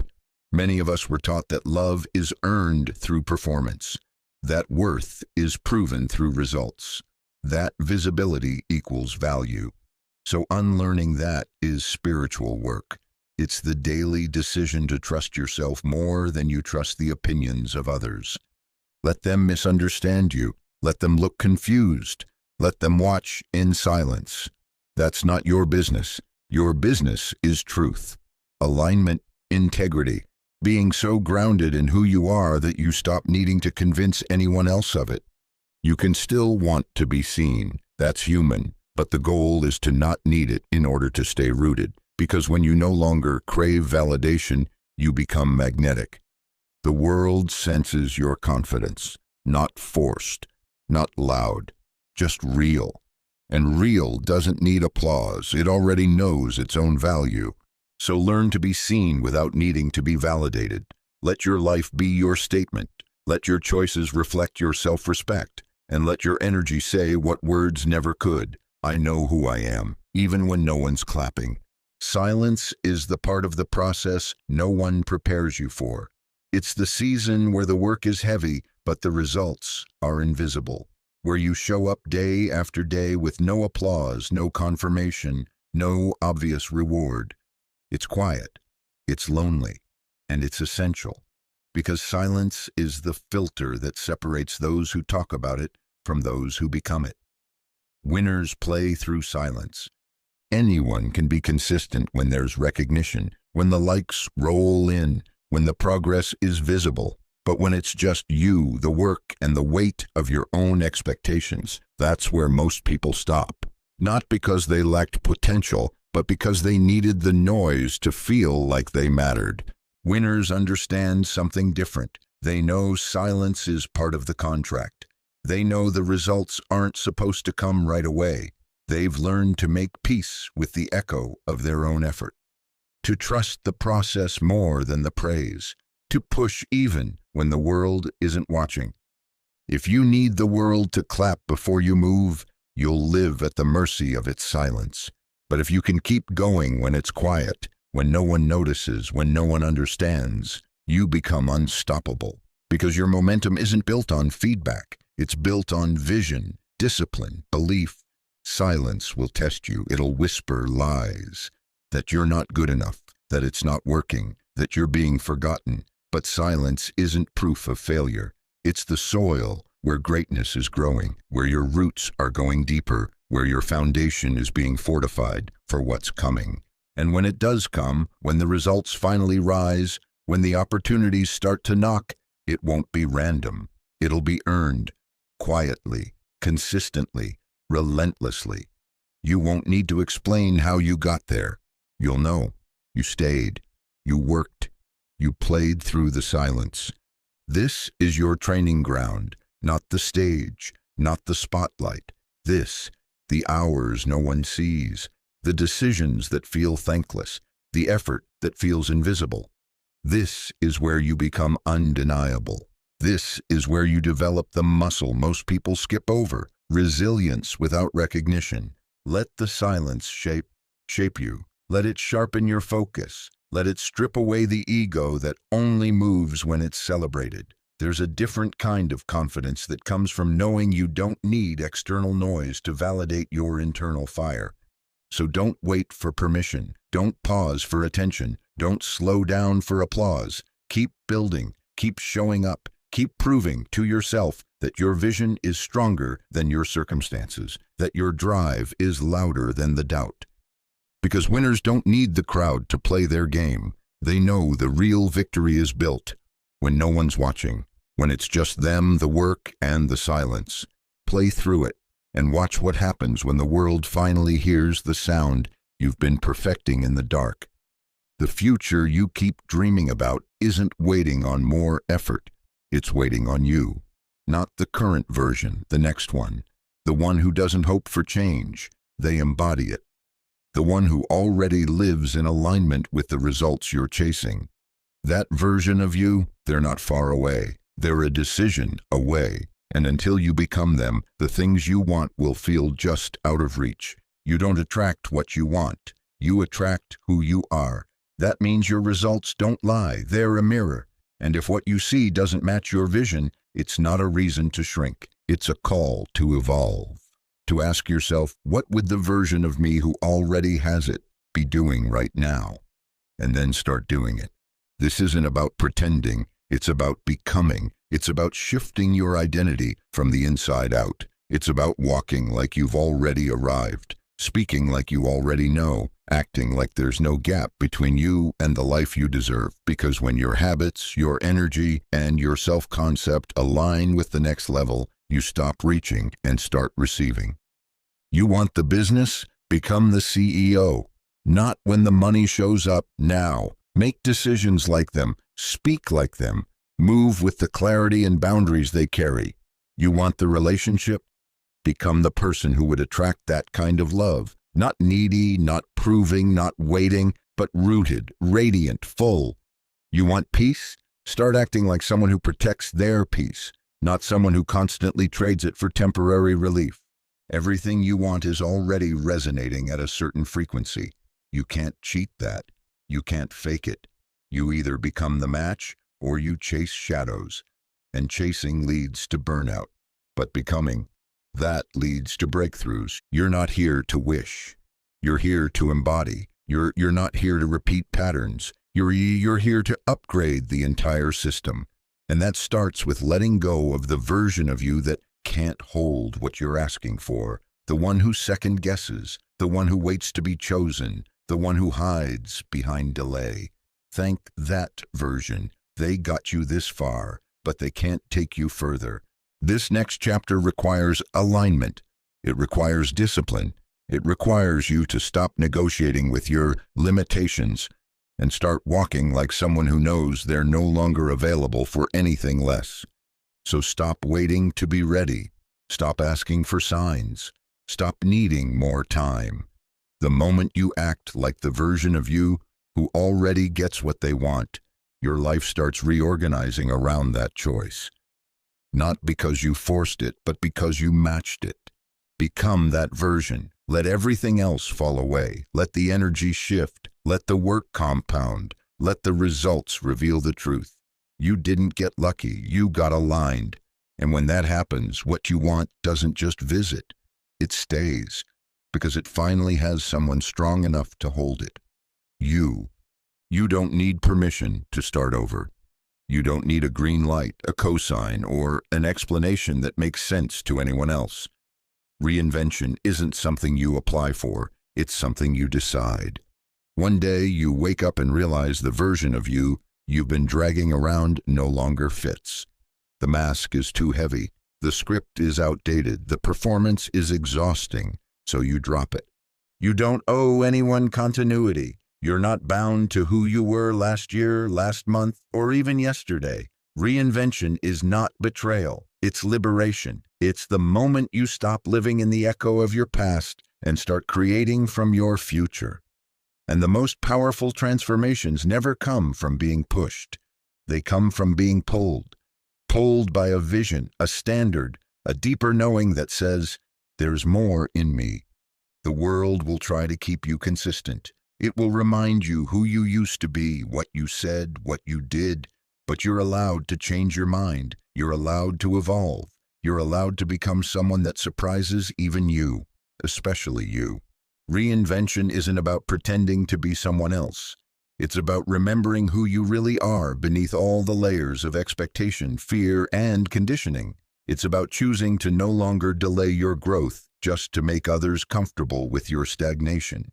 The truth is, people get attached to the version of you they can predict. Reinvention threatens that. Let it. You don't need a tragedy to reinvent. You don't need to hit rock bottom. Sometimes you just feel it in your spirit, that what once fit now feels suffocating, that what once lit you up now dims your fire, that you've been living on autopilot and you're finally ready to take the wheel. So you pivot. You stop explaining. You stop defending your growth. You start acting in alignment with the person you're becoming, not the one you've outgrown. You let your choices speak louder than your announcements. And in that shift, something powerful happens. Your reality begins to reflect the new standard you've chosen for yourself. People may not get it. They might call you inconsistent, distant, fake. Let them. Their confusion is not your cage. Their expectations are not your compass. You don't reinvent yourself for validation. You do it because your soul demands a deeper expression of who you really are. This is your life, your path, your pace. You are allowed to recreate your identity as many times as needed to match your truth. And every time you do, you give silent permission to others to do the same. So stop waiting. The permission slip you're looking for is already signed by your discomfort, by your clarity, by your knowing. Reinvent boldly. Walk into your next chapter like it's already yours, because it is. And you don't need permission to claim it. Only courage, only choice, only you. Loneliness isn't a sign you're failing. It's often the first indicator that you're leading, that you've stepped out of the crowd, out of the norm, out of the cycle that kept you comfortable but small. The moment you decide to elevate, to set higher standards, to walk a path not many understand, separation begins. Not because you're above others, but because you're ahead of where you used to be. And growth, real growth, is rarely crowded. Leadership starts when you stop needing the group to feel grounded, when you stop waiting for consensus before making moves, when you realize that what you're building, what you're becoming, requires decisions that won't always be popular, visible, or immediately understood. That kind of clarity doesn't come with company, it comes with solitude.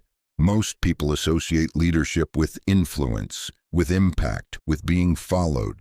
But before any of that, leadership is a private decision. It's the choice to become someone your future depends on, and that choice almost always pulls you into seasons where you feel unseen, unsupported, and misunderstood.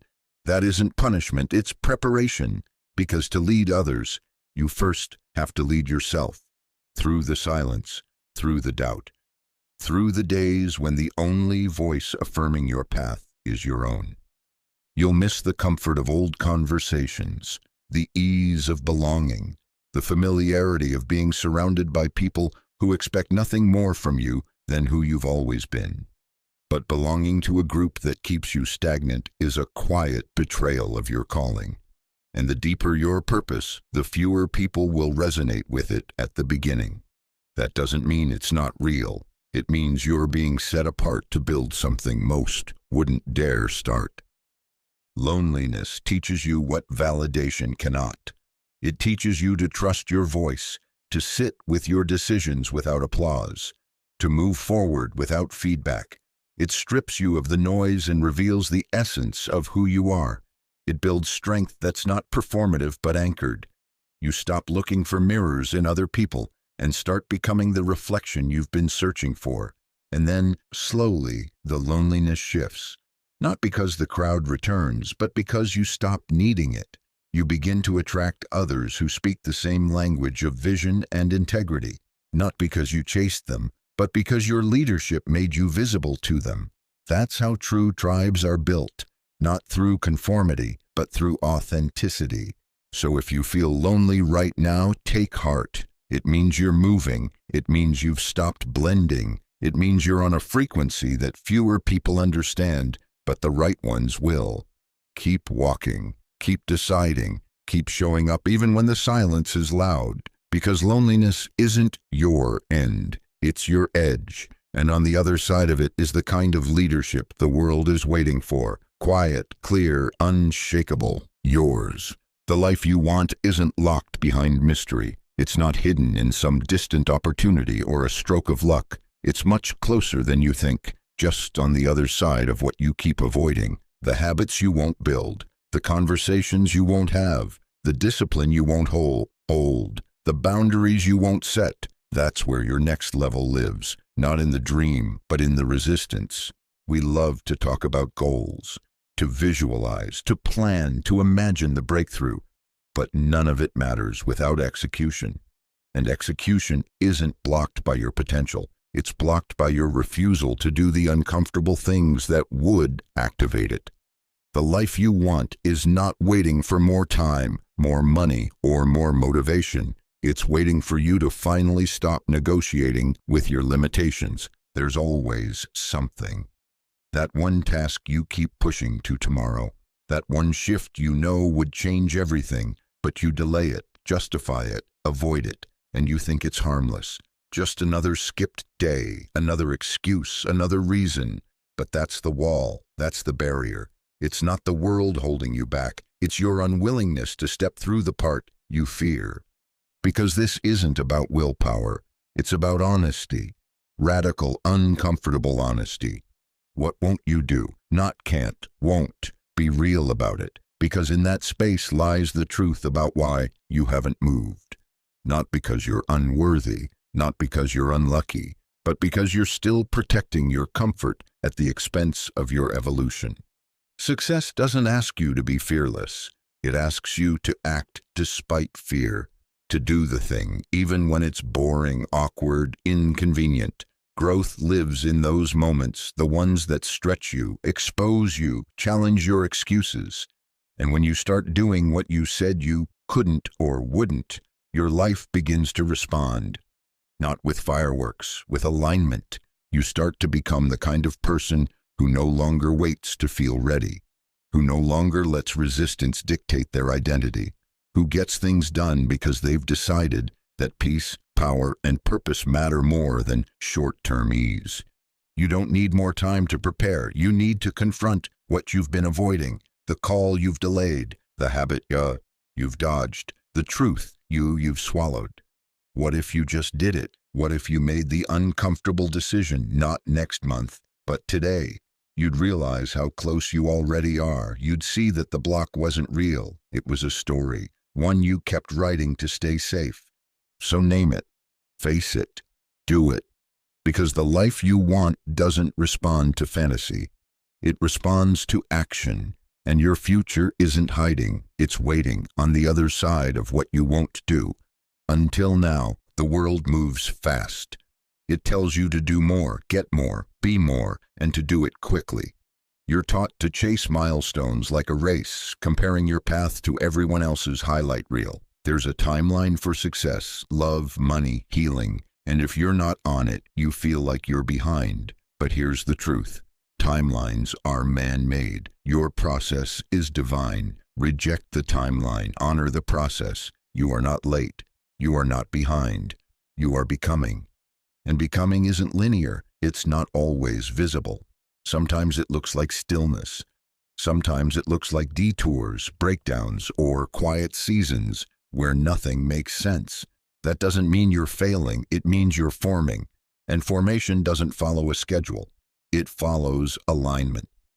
The pressure to arrive on time is the quickest way to abandon yourself, to force outcomes that aren't ready, to perform instead of prepare. You'll rush into relationships that aren't healthy, careers that aren't aligned, goals that aren't yours, just to keep up with a timeline that was never written for you in the first place. But when you slow down and honor your process, you realize you're not lost. You're being led. Every delay, every closed door, every reroute is part of a design that's bigger than your deadline. Because real growth takes time, not clock time, soul time. The time it takes to unlearn what no longer serves, to rebuild your identity, to hear your own voice again. There's no power in rushing, but there's immense strength in trusting. Trusting that your process, with all its twists and pauses, is sculpting you into someone who's not just capable, but ready. Ready to receive, hold, and sustain what you're asking for. You don't want fast success. You want solid success. You don't want rushed healing. You want real healing. You don't want a life that looks good in a moment. You want a life that feels good long term. And that kind of life isn't microwaved. It's marinated, built, lived. So reject the timeline. Break up with the belief that you're running out of time. Time is not your enemy. It's your partner. And when you stop rushing through it, you start receiving from it. You begin to see the wisdom in the wait, the beauty in the becoming, the grace in the gaps. You can breathe here. You can trust here. You can let go of who you thought you needed to be by now and instead become who you were meant to be all along. You're not behind. You're on time for your time. And the moment you choose to honor the process, your life begins to respond. The right people find you, the right doors open, and the right timing unfolds, not because you forced it, but because you were finally ready to receive it. The timeline was never your truth. Your process is. Trust it, respect it, let it lead. That's where your real life lives. There's something inside you that the world hasn't fully seen yet. A gift, a perspective, a frequency that only you can bring. And deep down you know it's there, but every time it rises, every time it asks to be expressed, an excuse shows up dressed as logic. You're too late, you're not ready. You need more time, more clarity, more proof. But here's the truth. Your gift is bigger than your excuse. Excuses are familiar. They're safe. They keep you in the role of almost, of I could have, of if only. They give you a way out that looks reasonable.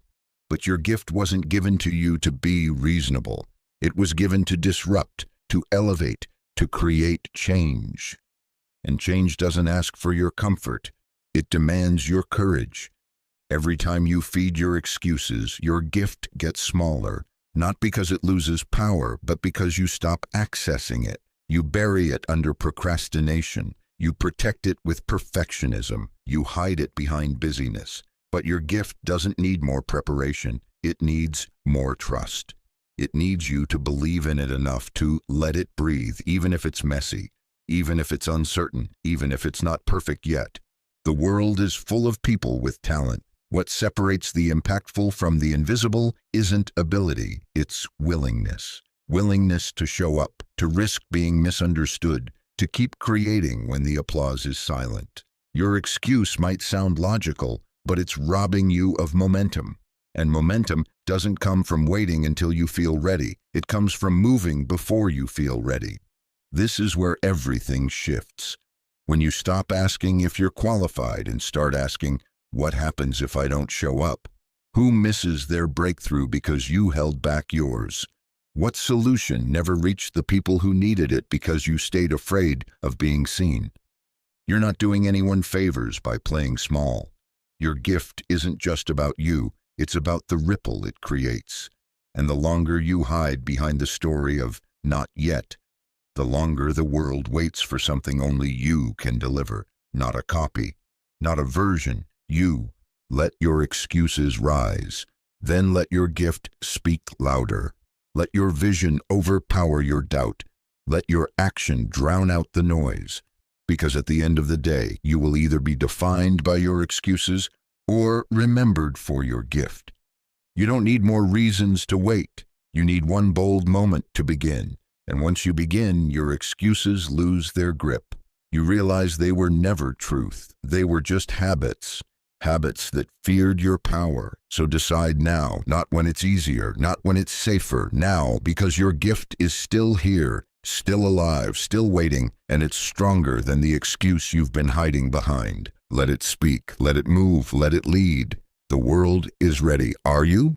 Being overlooked can feel like rejection, like all your effort, your growth, your heart have been invisible. You start questioning your value, your timing, your place in the room. But the truth is, being unseen isn't the end. It's the beginning.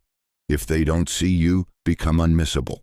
You don't do that by shouting louder or shrinking smaller. You do it by becoming so aligned, so consistent, so undeniable in your presence and your execution that visibility becomes inevitable, not because you chased it, but because you embodied it. The goal is not to be seen by everyone. The goal is to become so deeply rooted in your power that the right people can't ignore you, even if they try.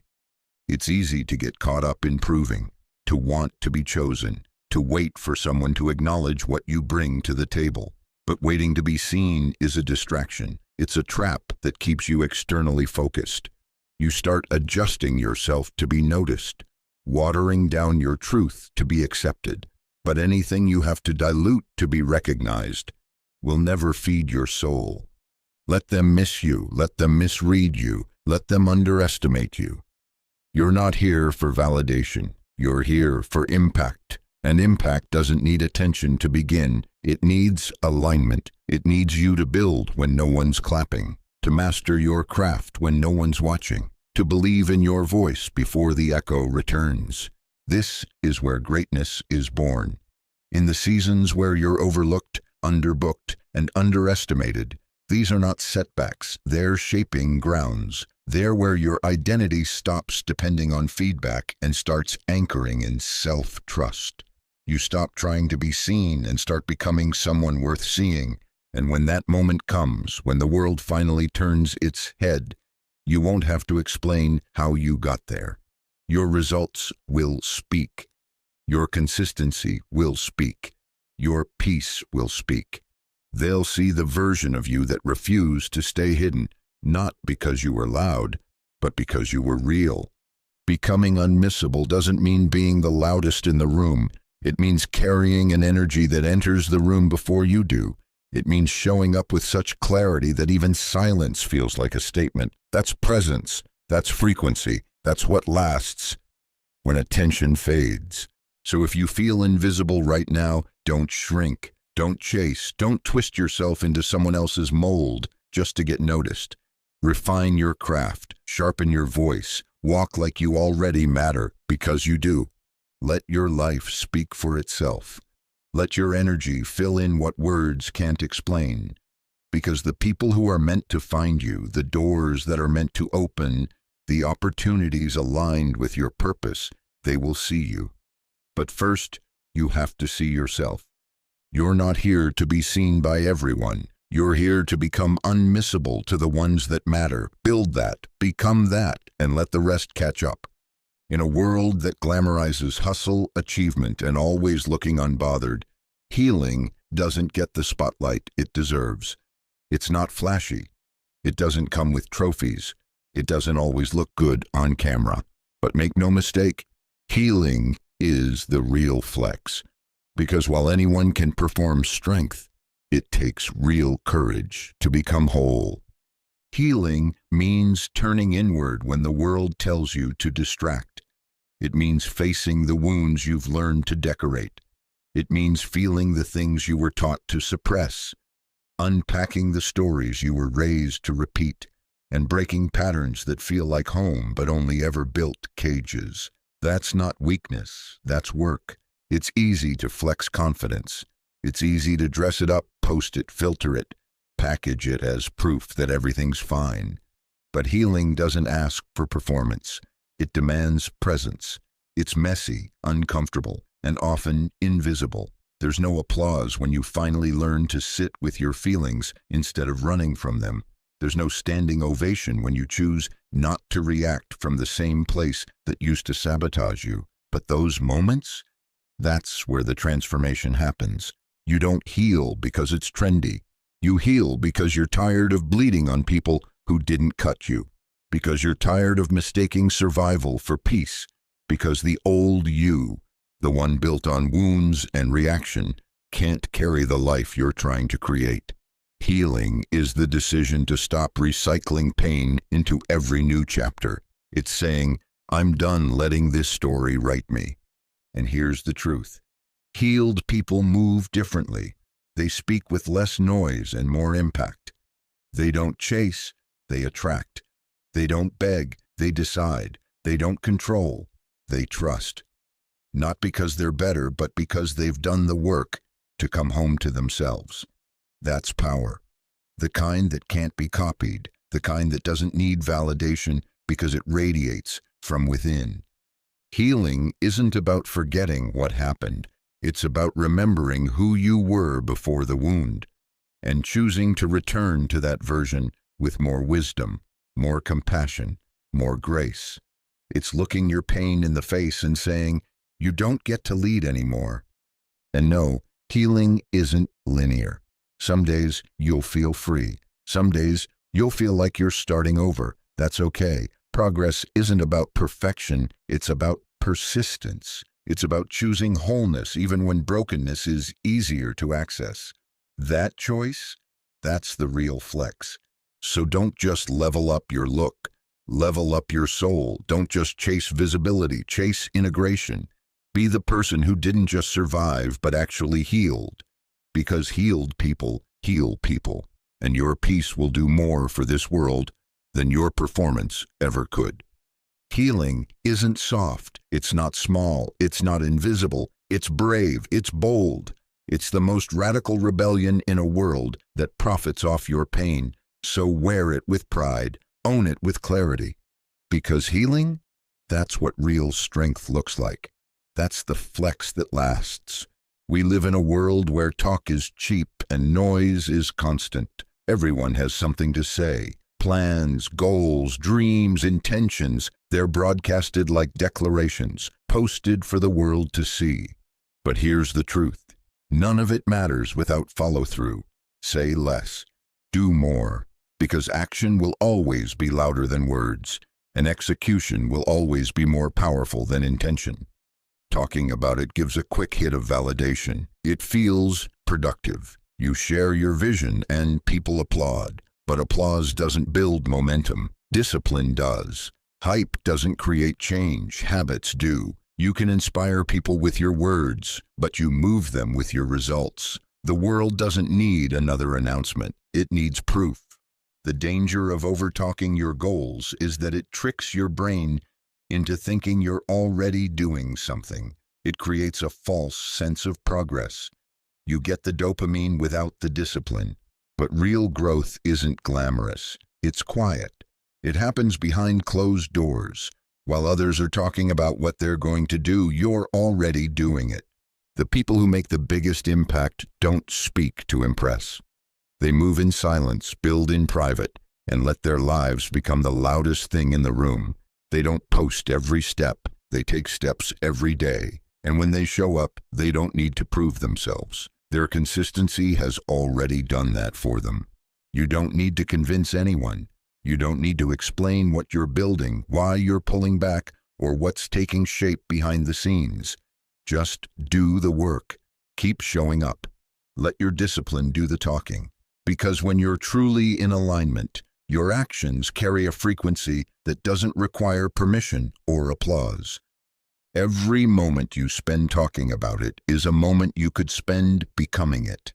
Every time you tell the world what you're about to do, ask yourself if it's really for clarity or if it's just to feel seen.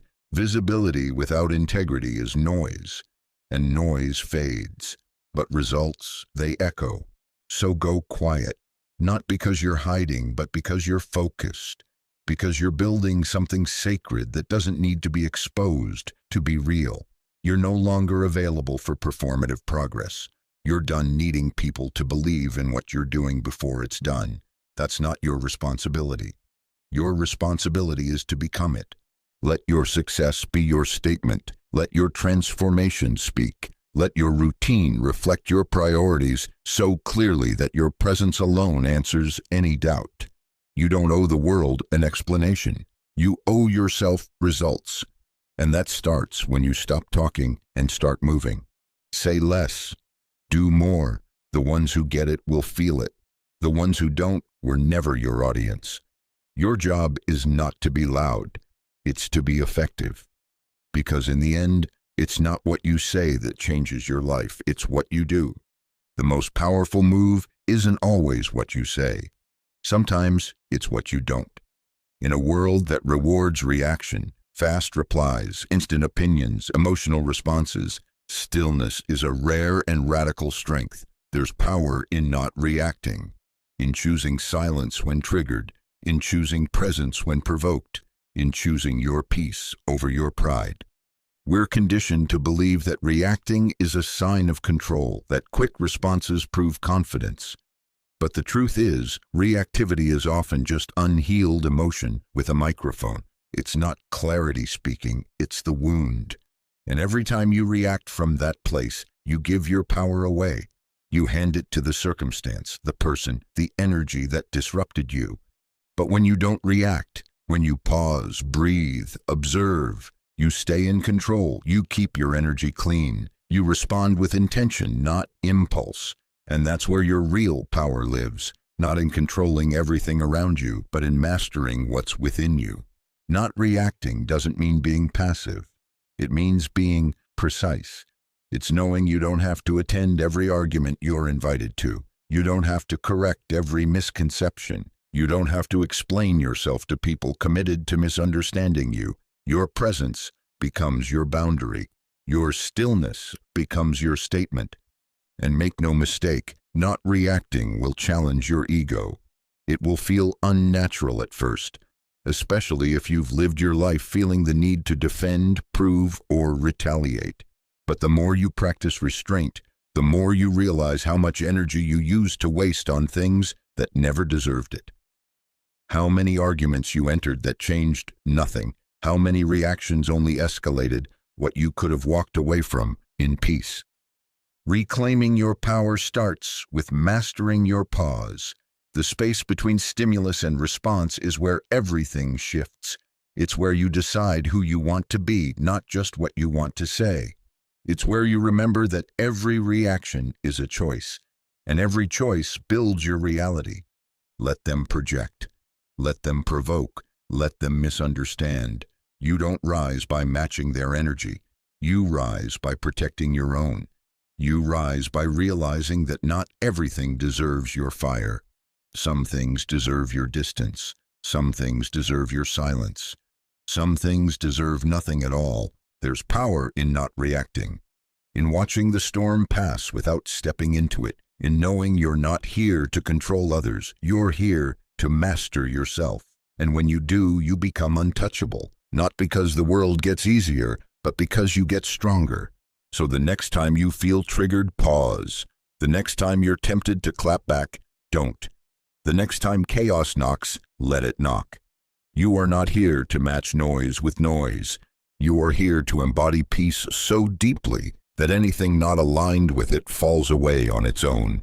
That's not weakness, that's wisdom, that's mastery, that's power. Hope is beautiful. It's the spark that flickers when everything feels dark. It keeps you alive in the waiting, in the wondering, in the silence. But hope alone is not enough to change your life.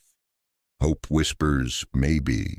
Conviction declares, absolutely. If you want to shift your reality, you must be willing to replace hope with conviction. Hope says, I wish this would happen. Conviction says, I will make it happen. Hope waits. Conviction moves. Hope depends on the conditions aligning. Conviction creates alignment. That's the difference. One is passive. The other is power in motion. You don't manifest what you hope for. You manifest what you expect. And expectation doesn't come from fantasy. It comes from identity, from knowing on a core level that what you desire is already yours. From choosing to become the version of you who doesn't question the outcome, only the timeline. It's easy to stay in hope. Hope gives you space to dream without requiring transformation. You can hope for the job, the relationship, the breakthrough, but if your actions don't match your desires, hope becomes a trap, a comfortable excuse for not evolving, a soft place to land when you don't want to leap. Conviction is different. Conviction asks more of you. It demands consistency. It calls you to move with clarity in seasons of chaos. It tells the universe, I'm not just interested, I'm in. And the universe responds, not because you're louder, but because you're aligned. Conviction is how you show up when no one claps, when no one believes, when the mirror reflects resistance, but you still choose to step forward. It's the invisible thread that holds your future together. The energy that says, this isn't a wish, this is a decision. You don't have to feel fearless to be convicted. You just have to stop negotiating with doubt. The doubts won't disappear, but your relationship to them will. With conviction, you stop asking, will this work? And start declaring, this is working because I won't stop until it does. Your conviction will offend the part of you that clings to safety. It will stretch your boundaries. It will demand better habits, clearer thinking, and bolder movement, but it will also build your future faster than hope ever could.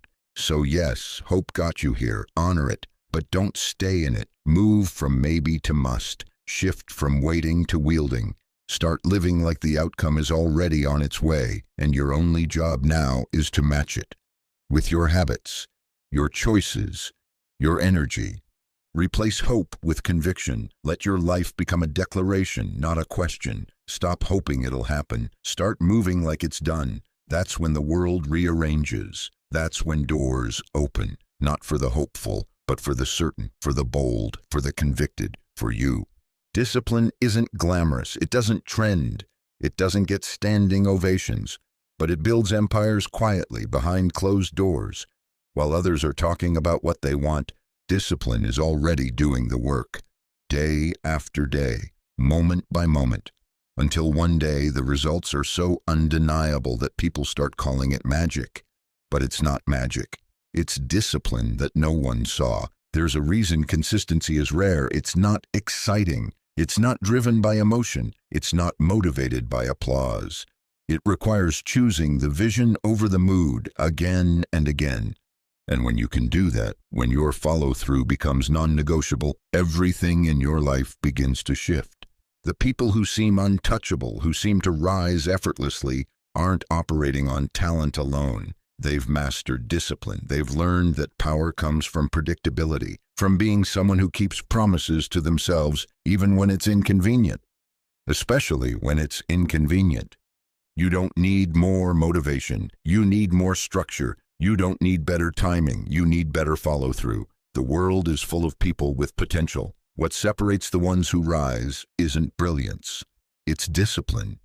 The ability to do the work even when no one's watching, even when no one's clapping, even when no one understands what you're building yet. The most powerful people don't broadcast every move. They don't need to. Their life is the proof.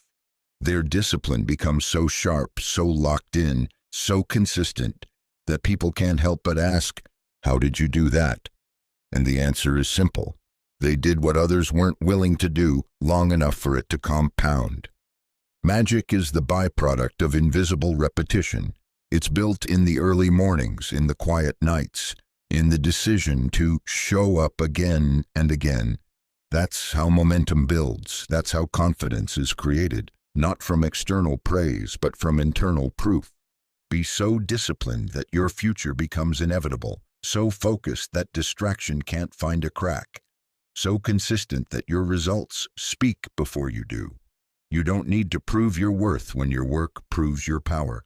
Let your execution be your loudest statement. This doesn't mean you won't have off days. It means your standard is strong enough to carry you through them. It means you're no longer available for the version of you that needed to feel inspired to act. You've chosen discipline as your baseline, and that's what builds miracles. So keep showing up, keep building, refining, repeating. Let others chase motivation while you master momentum. Be so disciplined that it looks like magic to everyone else. Not because it was easy, but because you never stopped. Discipline is the cheat code. Not because it shortcuts the work, but because it ensures it gets done. And when it does, your life becomes the result of choices so consistent they look like destiny. But you'll know the truth. It wasn't luck. It wasn't magic. It was you, choosing the work until it worked. There's a version of you that the world hasn't seen yet, not because it doesn't exist, but because you've been waiting for the right moment, the right support, the right sign. But what if the only thing you've ever needed was your own belief? What if the breakthrough begins the moment you decide to bet on yourself like no one's watching? Most people only move when there's validation. They take the leap when they feel seen, heard, backed by someone else's confidence. But real growth doesn't work like that. The kind that changes everything starts in silence, in isolation, in the moments when it's just you, your vision, and a choice. Betting on yourself means moving without applause. It means building before anyone believes in what you're doing. It means trusting your gut over their doubt. That's not ego, it's self-respect. It's refusing to wait to be chosen because you finally remember you can choose yourself. There's something sacred about walking into a space and knowing you belong, not because someone told you, but because you decided. That energy can't be taught. It's built through risk, through consistency, through learning how to hold your own weight when there's no one clapping and no one coming to save you. And yes, it's lonely. Betting on yourself requires detaching from what's comfortable. It means leaving rooms that ask you to shrink. It means saying yes to a version of you you haven't met yet, but already believe in. That's courage, that's alignment. When you stop waiting to be seen, your actions become louder than your words. You stop asking for permission to move. You stop doubting whether you're good enough. You start showing up like your success is non-negotiable, because it is. You move like the outcome is already written, like your only job now is to match it. Betting on yourself doesn't guarantee ease, but it guarantees expansion. It forces you to grow into the kind of person who can hold the results they once only imagined. That's the beauty of self-belief. It doesn't just change your path, it changes your posture. You go from hesitant to decisive, from hidden to undeniable, from hoping to knowing. The world won't always see you right away. That's not your problem. Your job is to see yourself so clearly that you become impossible to ignore, to move with such conviction that eventually the world has no choice but to catch up. So show up, speak up, do the work, not because someone's watching, but because you're worth showing up for. The truth is, no one can bet on you harder than you can, and when you finally do, fully, unapologetically, relentlessly, you'll look back and realize that the moment everything changed wasn't when they believed in you. It was when you did, alone, without applause, without guarantees, just faith, vision, and the quiet decision to go all in on you. That's when you become unstoppable. That's when you win. You keep waiting for the algorithm to notice you, to boost you, to make your message go viral, your work seen, your effort validated. You tweak your timing, your hashtags, your strategy. But what if the real algorithm isn't on your screen? It's in you. What if you are the algorithm?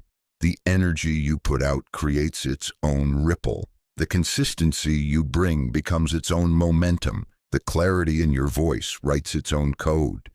You're not at the mercy of a system. You are the system. When your frequency is aligned, when your output is authentic, when your focus is relentless, you don't wait for traction. You generate it. Most people play the game backwards. They chase trends. They study stats. They shape their work to fit the format. And in the process, they forget the only thing that ever actually moves people: truth. Unfiltered, unperformed, unwavering truth. That's what cuts through the noise. That's what overrides every algorithm designed to measure numbers, but not impact. Your energy doesn't lie. You can't fake resonance. People feel what's real before they even know why. And that's your edge. That's your power. You don't need to hack the system. You just need to own your signal. When you start moving like you are the source, the world starts responding differently. Doors open. People pay attention. Not because you forced it, but because you stopped outsourcing your value to metrics. You stopped waiting to be pushed and started pulling yourself forward, regardless of who was watching. The algorithm can't measure your evolution. It can't track the nights you stayed up building in silence, the mornings you showed up without applause, the moments you chose alignment over attention. It doesn't calculate intention, and it doesn't reward authenticity until it has to. But by the time it catches up, you'll already be 10 steps ahead, because you stopped chasing visibility and started becoming undeniable. This is where everything shifts. When you stop asking how to be seen and start asking how to be clear. Clear in your message, clear in your energy, clear in your identity, because clarity is magnetic. It pulls the right people in and filters the rest out. You don't need a viral post. You need resonance. You need depth. You need consistency so strong that algorithms bend around your presence. Remember, algorithms are built to follow behavior, so show them how to follow yours. Lead with authenticity, move with intention, build with patience, and let your output be so aligned with your purpose that no machine, no platform, no gatekeeper can ignore it for long. You are the algorithm. Your energy, your action, your alignment, that's the code. So stop chasing visibility and start creating velocity. Let your work compound. Let your message calibrate. And let your presence rewrite the rules. You don't need the algorithm to boost you. You need to remember who you are and move like it. That's when the world tunes in. That's when everything changes. We've been taught to shrink our wins, to downplay our power, to be humble even when we've worked in silence, sacrificed in secret, and risen through battles no one else saw. But here's the truth. It's not ego to own your growth. It's not arrogance to stand in your truth. It's not too much to walk with your head high after climbing out of places that tried to bury you. It's not ego, it's evidence. You don't owe anyone an apology for your evolution. You're allowed to be proud. You're allowed to walk differently. You're allowed to speak with more weight, move with more certainty, and carry yourself with the authority you've earned. That's not attitude, it's alignment. The people who haven't done the work will call it ego. The ones who benefited from your silence will call it pride. But they weren't with you in the early mornings. They didn't hold your doubts at midnight. They didn't feel the sting of being overlooked, underestimated, or dismissed. You did, and you stayed. You kept going. You kept choosing yourself, even when it was messy, even when it was lonely. That's not ego. That's evidence of someone who refused to fold. Confidence triggers people still stuck in comparison. Certainty offends those still questioning themselves. But you can't dull your light to keep others comfortable in the dark. You're not here to explain why you've risen. You're here to embody the rise. There's a difference between boasting and becoming. One seeks attention, the other simply exists at a higher frequency. You're not better than anyone, but you're not the same as who you used to be, and pretending you are doesn't serve you. You don't need to justify why you speak with clarity now, why you say no without guilt, why you walk away quicker, why you command more. These are not character flaws. They are the results of your refinement. You've earned your strength, not through shortcuts, but through showing up, through doing the inner work when no one was watching, through healing what tried to break you, through outgrowing rooms, shedding masks, and finally becoming you. This confidence isn't costume, it's evidence. And here's what happens when you own it. Your energy changes, your presence becomes your statement. You no longer have to over-explain, over-prove, or over-perform. You simply are, and that are carries power, the kind that can't be faked, the kind that makes people sit up when you walk in, not because you're demanding attention, but because you command it. So stop confusing humility with hiding. Stop mistaking self-respect for ego. You are not arrogant for being proud of the work you've done. You're simply living proof of what happens when someone refuses to give up. It's not ego, it's evidence. And the world doesn't need more people playing small. It needs more people owning what they've earned. So stand tall, speak clearly, and let your life be the answer to every doubt they ever had. Your energy is your most valuable asset, not your time, not your money, your energy, because how you feel determines how you show up. How you show up shapes what you attract, and what you attract becomes the life you live.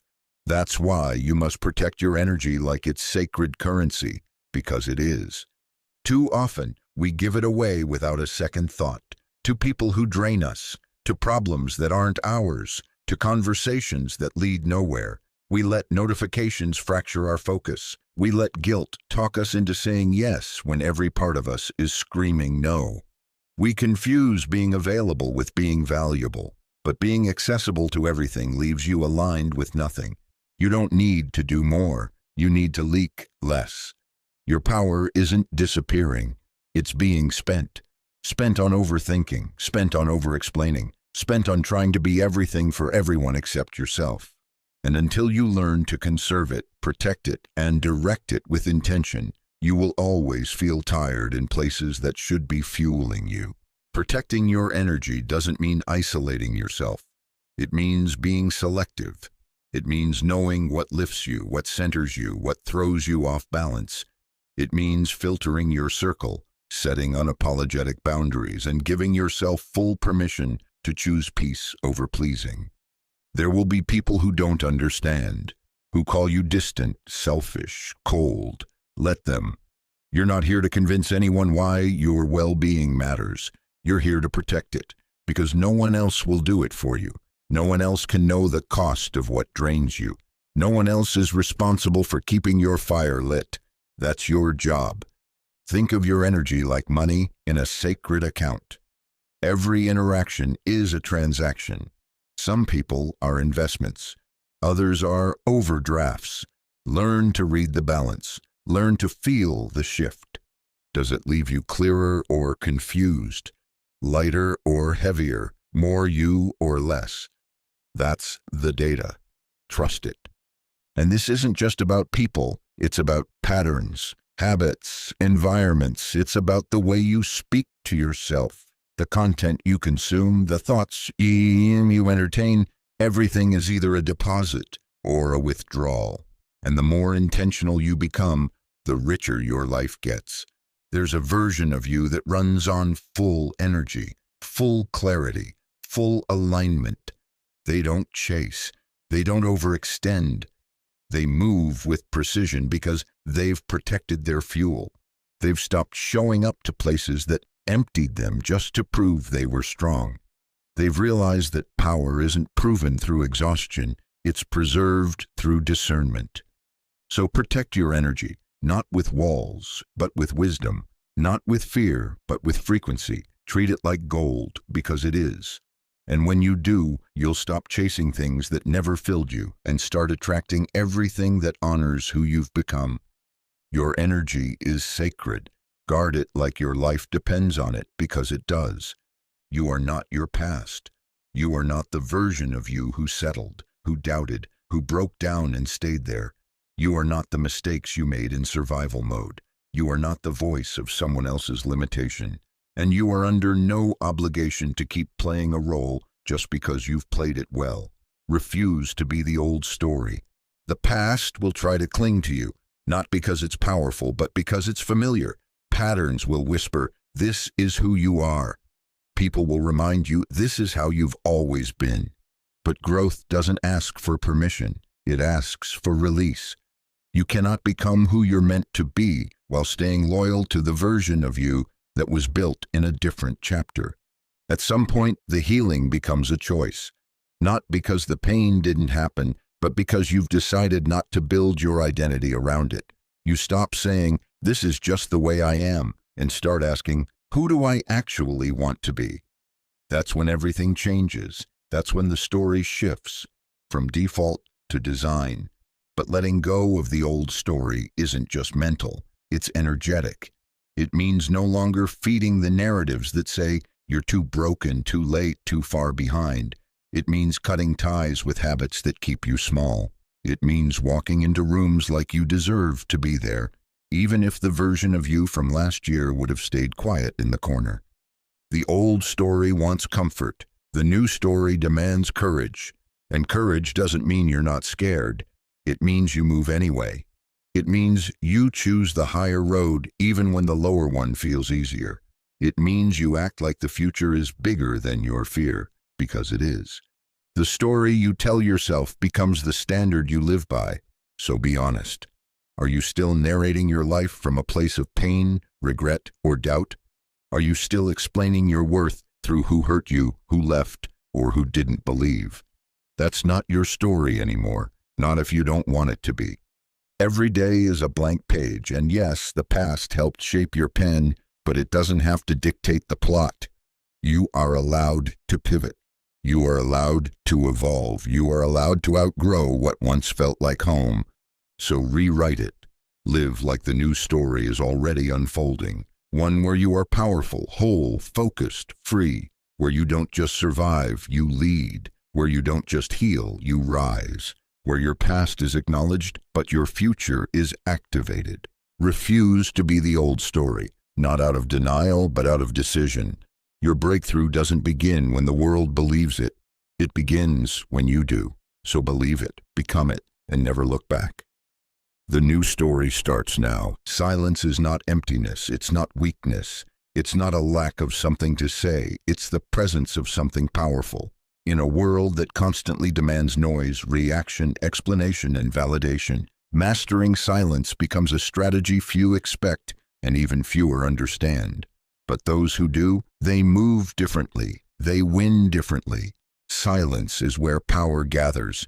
It's the pause between intention and execution, the space where emotions cool and clarity sharpens. When you master silence, you don't just resist the urge to react. You reclaim control over how and when you move. That kind of restraint is rare. It's not passive. It's precise. Most people feel the need to fill space, to speak first, to justify, to argue, to defend. But the one who can hold silence holds leverage.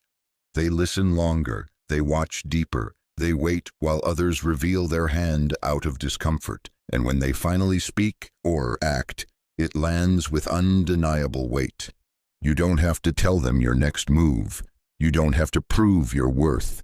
You don't have to explain why you've gone quiet, why you've pulled back, why you've changed. Let your silence create curiosity. Let your absence be loud. Let your work speak so clearly that words become unnecessary. This isn't about playing games. It's about playing smarter. When you master silence, you conserve energy. You don't bleed it out trying to be understood in places where understanding isn't possible. You stop fighting to be seen and start focusing on building something that can't be ignored.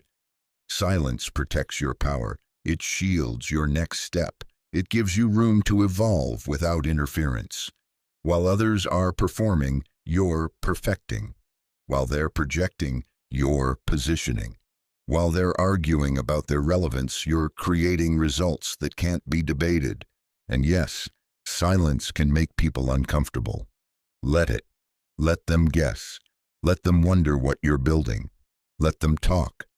You're not responsible for filling their gaps in understanding.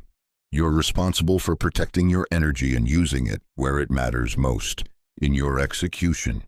Sometimes the loudest thing you can do is nothing. No response, no defense, just a quiet, focused rise. Let your stillness unsettle them. Let your restraint create tension. Because when you finally move, it won't be reaction, it'll be precision.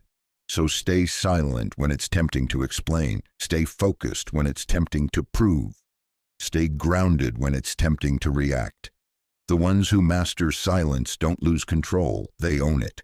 And in that space between what's said and what's done, they build legacies. Mastering silence isn't about muting your voice.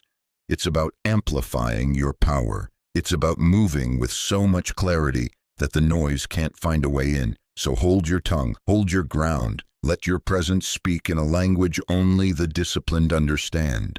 That's the strategy they never see coming. That's the one they can't touch. And that's the one that wins every time. There's a shift that happens when you stop hoping and start knowing. When you stop walking like you're trying to earn it and start walking like it's already yours. That energy, quiet, grounded, certain, is magnetic.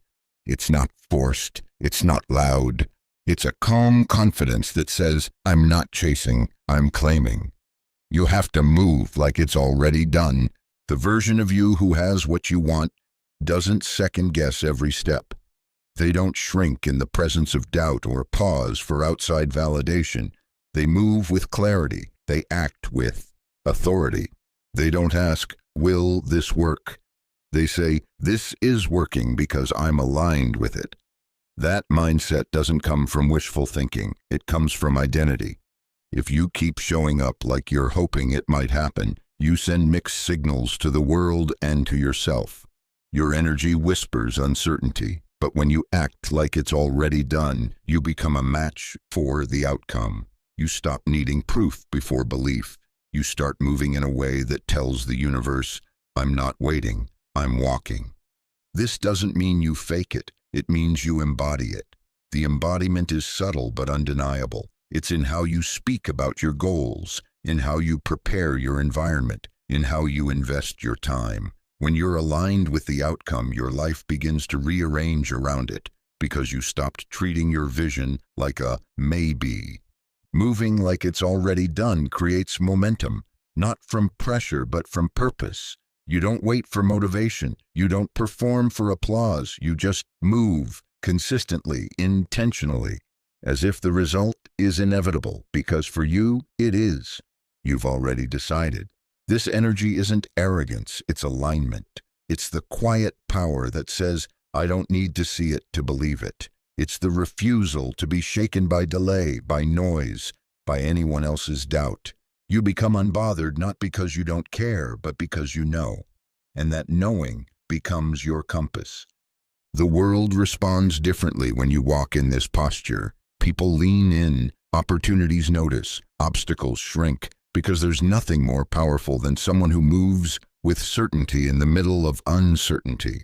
While others pause to ask, what if it doesn't work? You keep building. Because your question is, what if it does? And I'm ready. You don't need to wait for the results to act like they're real. You need to move like they already are, dress like it, speak like it, create like it, rest like it, show up like the version of you who already arrived. That energy is what collapses timelines. That conviction is what opens doors. So stop asking for confirmation. Be the confirmation. Move like it's already done and watch how quickly life catches up to match the frequency you've chosen. Because when your movement is rooted in certainty, the results don't take long to follow. They were waiting on you to believe. Now they're on their way. Most people don't fail because they weren't good enough. They fail because they stopped, not all at once, but slowly. One missed day turned into two. One moment of doubt turned into surrender. They convinced themselves that maybe it wasn't meant for them, when in reality, they were closer than they knew. Watch what happens when you don't quit. There's a momentum that builds in silence, a strength that forms when you keep showing up after the motivation fades, when you do the work without applause, when you stay the course not because it's easy, but because you've decided that giving up is no longer an option. That's the space where transformation takes root. Quitting is seductive. It promises relief. It whispers that it's okay to stop, that no one would blame you, and maybe they wouldn't. But that version of you who gave everything to begin this journey, they'd know.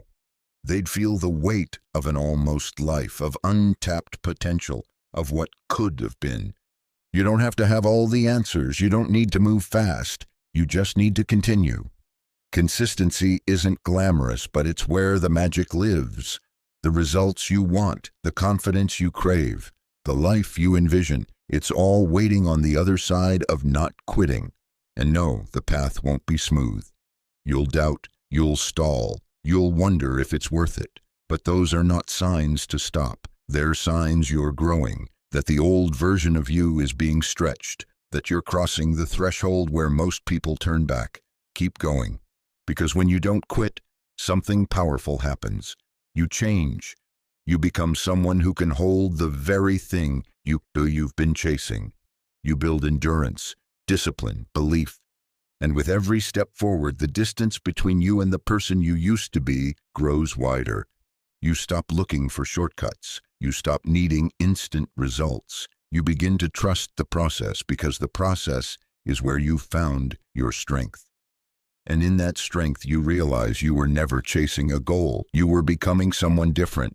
You don't need to be perfect. You don't need to have it all figured out. But you do need to stay in the game. Long enough to learn, long enough to improve, long enough to outlast the voices that told you to quit. Because the moment you decide to stay, when you choose to show up despite the doubt, the fear, the lack of evidence, that's when momentum shifts. That's when the breakthroughs happen. That's when your life begins to respond in ways it never could, while you were still debating whether to keep going. So don't stop, don't shrink, don't settle. Watch what happens when you don't quit, when you show the world and yourself that your commitment is stronger than your circumstances. That's when the impossible becomes inevitable. That's when the story changes. That's when you change. Keep going. You're closer than you think. Doubt doesn't start loud. It starts quiet. Just a whisper, a question, a flicker of hesitation. What if this doesn't work? What if I'm not enough? And if you feed it even a little, it grows. It multiplies. It becomes louder than your belief, heavier than your vision. But here's the truth. Doubt only lives where it's fed. If you want to rise, you have to starve the doubt. You don't have to pretend it's not there. It's normal. It's human. But just because doubt shows up doesn't mean it deserves a seat at your table. Just because it speaks doesn't mean you need to listen. You don't fight doubt with force. You disarm it with discipline, with clarity, with proof. Doubt survives on your hesitation, on the moments you pause and play out every worst-case scenario, on the times you shrink your goals just to feel safe. But every time you act anyway, every time you move in spite of fear, you're feeding your belief, not your doubt. And belief, like doubt, grows when it's nourished. The danger is in how subtle doubt can be. It hides behind logic. It dresses itself as being realistic. It sounds like, maybe this isn't the right time, maybe I should wait until I'm more ready. But underneath it all, it's just fear. And the more you entertain it, the more you train yourself to stall, to second guess, to stay small. You have to learn to move without certainty, to walk even when the path isn't fully clear, because the version of you that already has the life you want, they didn't wait for every doubt to disappear. They built through it. They acted while afraid. They silenced the voice of hesitation with action, not affirmation.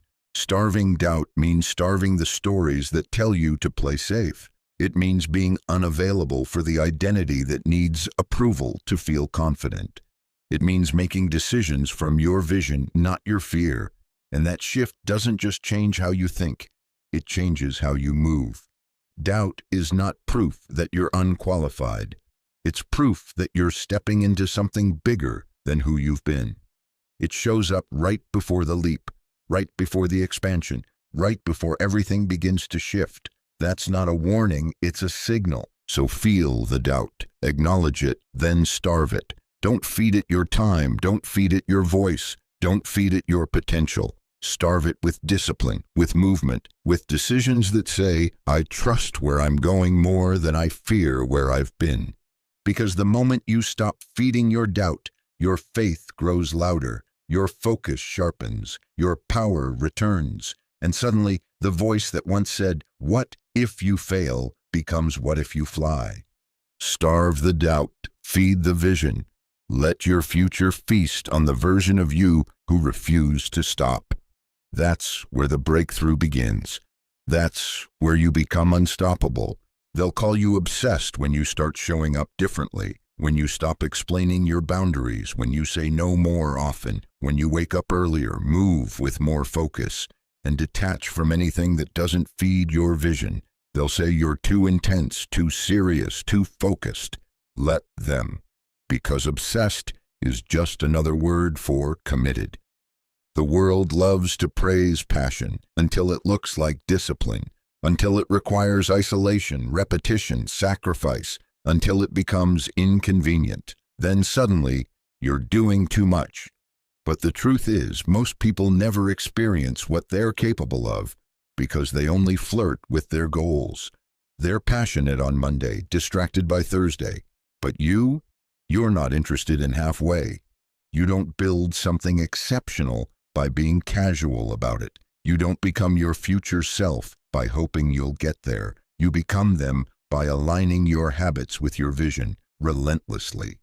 Commitment is not conditional. It doesn't depend on mood, weather, or support. It's a decision made once, then honored daily. And yes, that level of focus makes people uncomfortable because it confronts everything they've abandoned. It reminds them of the effort they didn't keep. But your commitment isn't about making others comfortable. It's about becoming who you said you would be. There's a version of you that already exists on the other side of your distractions, and the only way to meet them is through obsession, through a love so deep for your purpose that you're willing to look different, sound different, and move different. That's not unhealthy, that's alignment. When you're obsessed, you stop negotiating with your excuses. You stop asking for permission. You don't need applause, clarity, or reassurance. You move because the work demands it, because your future requires it.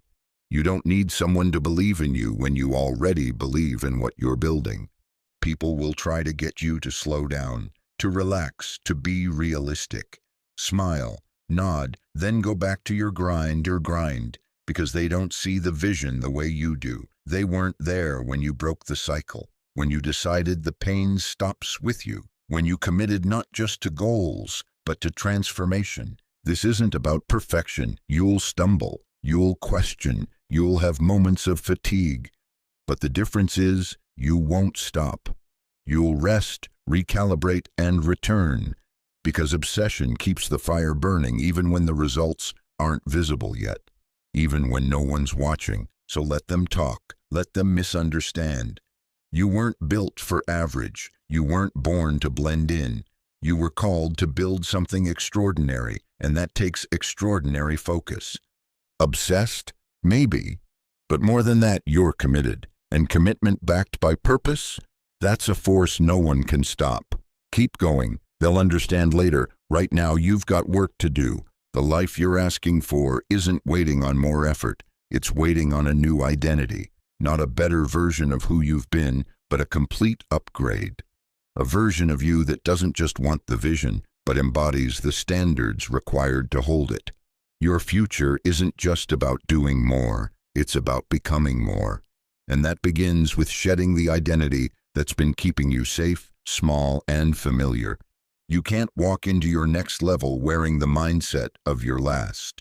You can't create new outcomes with the beliefs that built your current reality. At some point, you have to ask yourself, who do I need to become to live the life I keep saying I want? That's where everything changes. Because the future doesn't belong to the most talented. It belongs to the most aligned. Every goal you have already has a version of you that matches it. A version that thinks differently, speaks differently, moves differently. And the distance between where you are and where you want to be. That's not time, it's identity. You don't need more strategy. You need a new standard. And that new standard requires a new mindset, new habits, and a new relationship with discomfort. The identity you've been living in might feel safe, but safe isn't where transformation happens. Safe is the cycle. Safe is where you justify staying stuck. Your next level demands a version of you that's done negotiating with fear, done asking for permission, done explaining the evolution. You don't need to be fixed, you need to be reinvented. This isn't about being fake. It's about remembering who you were before the world told you to settle, before you started performing for approval, before you shrunk yourself to stay accepted. It's about reclaiming the energy, clarity, and confidence you buried just to feel safe.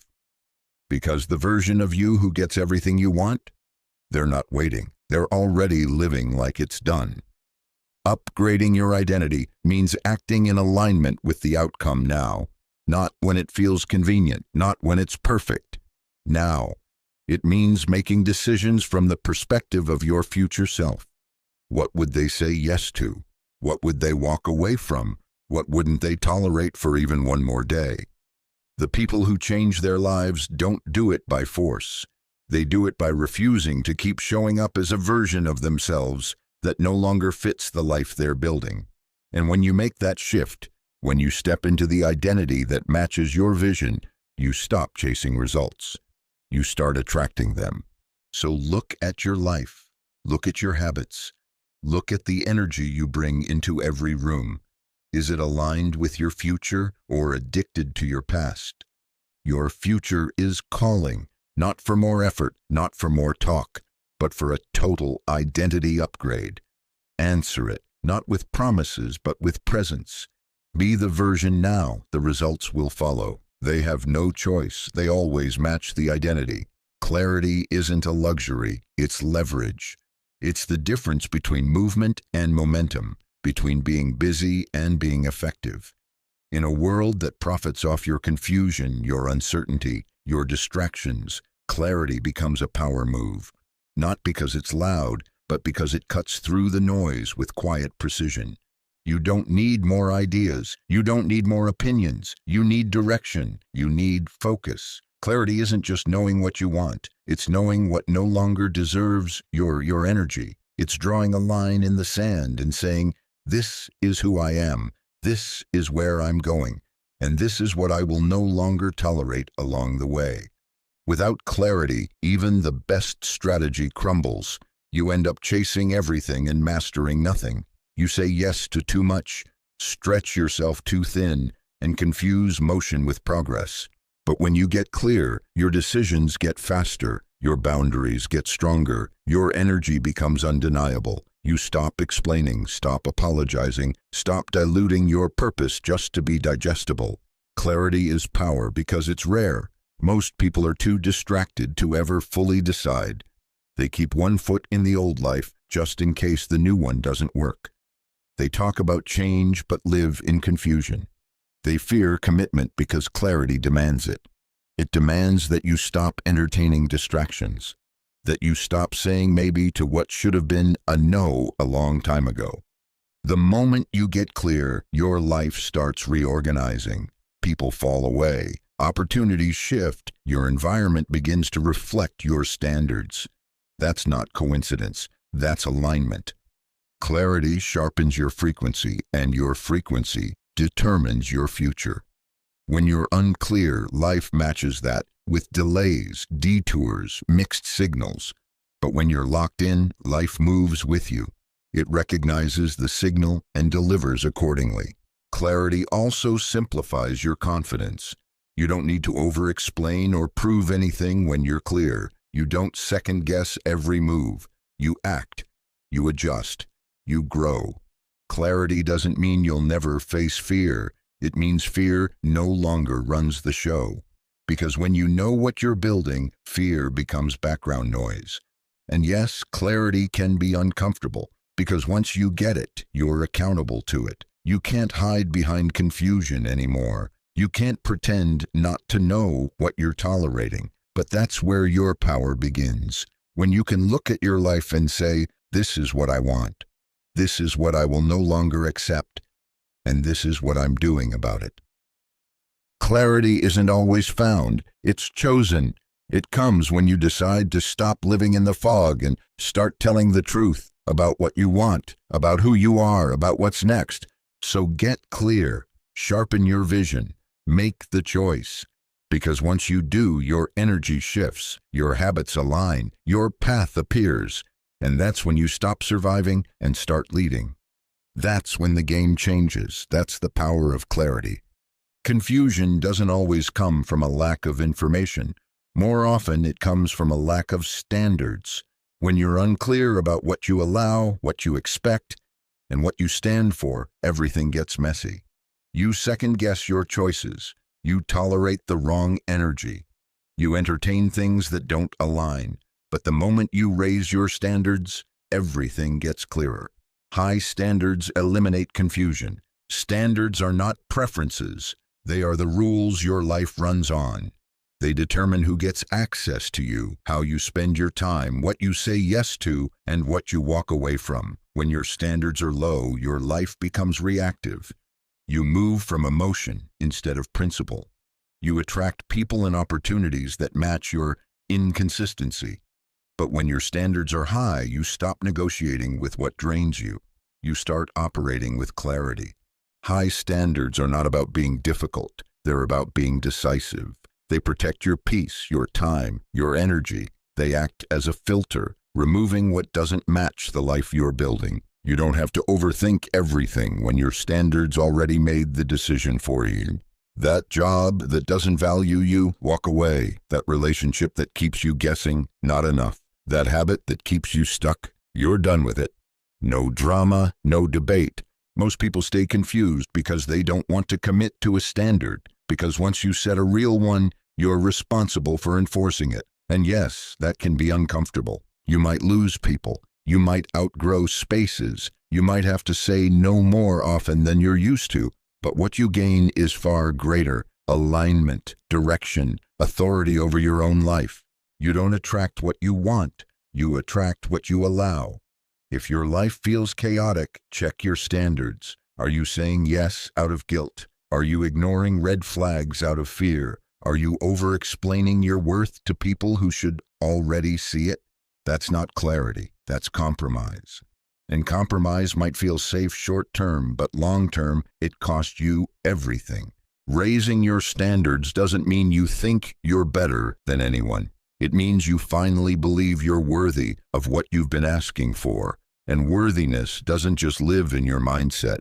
It lives in your choices, in how you show up, in what you're available for, in what you're willing to walk away from without flinching. You don't need to wait for the confusion to pass. You need to eliminate the options that don't align. That's what high standards do. They create a clear path by removing the noise. And in that clarity, you become powerful, focused, unshakable. Set the standard, enforce the boundary, say the hard no, raise the bar and let the world rise or fall accordingly. Because when your standards are high, your life stops being a question and becomes a statement. And in that statement, all confusion disappears. That's where clarity begins. That's where you begin. The moment you decide to level up, everything shifts. Not just within you, but around you. Energy changes, people change, circumstances rearrange. And with that shift comes a sound you weren't expecting. Noise, the doubt, the distractions, the opinions, the silence from those who used to clap, the whispers from those who never believed. When you level up, the noise gets louder. It's easy to think you did something wrong. You start to question the discomfort. You wonder why the path that was once clear now feels crowded with static. But here's the truth. This is what growth sounds like. When you rise, you trigger the things and people still committed to staying small. Your progress becomes a mirror they weren't ready to look into. Your confidence becomes a threat they didn't see coming. The noise isn't a sign you're off track. It's a sign you're no longer invisible. You've disrupted the energy around you by becoming more of yourself, and people react to that, some with admiration, others with resistance. Both are feedback. Neither defines you. You will hear the doubt louder. The voice in your head might get sharper, trying to pull you back into the version of you that stayed silent, stayed safe. That version never had to navigate this much attention, this much scrutiny, this much internal pressure. But you're not that version anymore. You chose growth. And growth doesn't come quietly. When you level up, people will test your new boundaries. They'll question your new pace. They'll misinterpret your focus as distance, your standards as attitude, your evolution as ego. Let them. You don't level up to be understood. You level up to be aligned. And alignment often means letting go of the approval you used to live for. Stay grounded in your why. Remind yourself daily that the noise isn't the point. The work is. The vision is. The standard you've set and the future you're building is. You don't rise to prove anyone wrong. You rise to prove to yourself that you were never meant to stay where you started. The noise is part of the process. It's the echo of a life you've outgrown. And while it might be loud, it doesn't have to be leading. Tune it out. Tune into your focus, your intention, your values. Let the noise exist. Let it bounce off your boundaries. Because the louder it gets, the more it means you're moving. Don't shrink to silence the sound. Don't slow down to make people comfortable. Keep leveling up. Keep expanding. Keep becoming. The noise may follow, but it can't stop you. Not if you remember who you are and what you're here to do. When you level up, the noise gets louder, but so does your voice. So does your clarity. So does your power. Let the noise rise. It only means you're doing it right. Keep going. You're not here to be quiet. You're here to become undeniable. There's something sacred about building in silence, about working when no one's watching, about choosing depth over display. We live in a world obsessed with visibility. Everyone wants to be seen, known, applauded. But real power doesn't seek attention. Real power prepares. And that's why you stay low until it's time to glow. You don't have to announce every move. You don't have to perform every step of your process. The most powerful breakthroughs often happen behind closed doors, in the quiet, in the stillness, in the hours no one else sees. It's not about hiding. It's about honoring your evolution, protecting it, letting it grow in peace before it's ready to roar. When you stay low, you get to refine without the pressure. You get to experiment, to fail, to pivot without the weight of outside eyes. You get to know yourself, your voice, your rhythm. There's no noise to distract you, no crowd to influence you, just you and the work, you and the vision, you and the future you're quietly constructing one choice at a time. People will wonder where you went. Let them. Disappear from the spaces that no longer feed you. Disconnect from the patterns that keep you stuck. Not to run away, but to return stronger, more focused, more intentional, more clear. Because when it's time to glow, you won't need to say a word. The light will speak for you. You're not missing out by staying quiet. You're setting the foundation. And the stronger the foundation, the higher you can rise. That's the mistake people make. They rush to be seen without being stable. They chase the glow before they've done the grounding. And when life tests them, which it will, they crumble under the weight of what they weren't ready to carry. But not you. You're not rushing this. You're not proving anything. You're preparing, studying the terrain, strengthening your habits, sharpening your mindset. And when your moment comes, because it will come, you won't have to force it. You'll simply rise into it, already ready, already solid, already glowing from the inside out. There is nothing weak about being quiet. There is nothing soft about being unseen. Sometimes the most radical thing you can do in a loud world is disappear to develop. Not because you're hiding, but because you respect your journey too much to rush it. Let your silence build your strength. Let your absence create anticipation. Let your private work speak through your public results. Stay low, not out of fear, but out of focus. Glow, not because you demanded attention, but because you became the light. The ones who glow the brightest are the ones who stayed low the longest, not because they had to, but because they chose to. Trust that. Trust your pace. Trust your power. And when it's time, rise so undeniably that the world has no choice but to notice. That's how you glow. With depth, with dignity, and with no apologies. Talk is cheap, but execution is proof. Everyone has ideas. Everyone has goals. Everyone can say the right things, post the right quotes, wear the mask of momentum. But when it's all stripped back, the question remains, what are you actually doing? The evidence is in the execution, not the intention, not the potential, not the plan. Execution is what separates the dreamers from the doers. It's the moment you stop saying I want and start saying I'm building.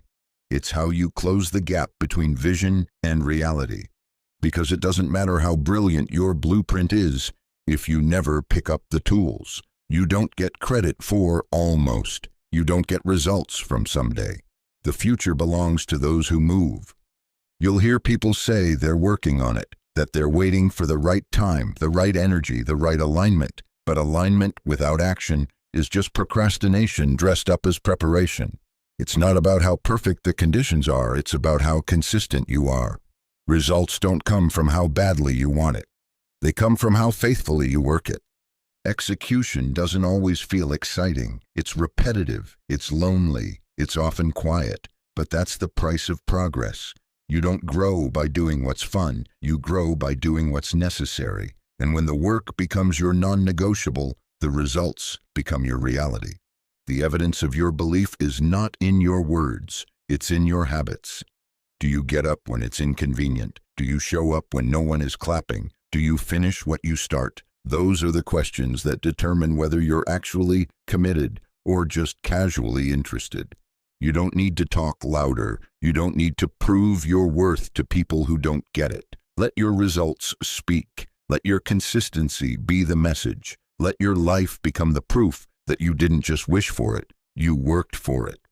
Execution builds confidence. Every time you do what you said you would, you reinforce the belief that you can trust yourself.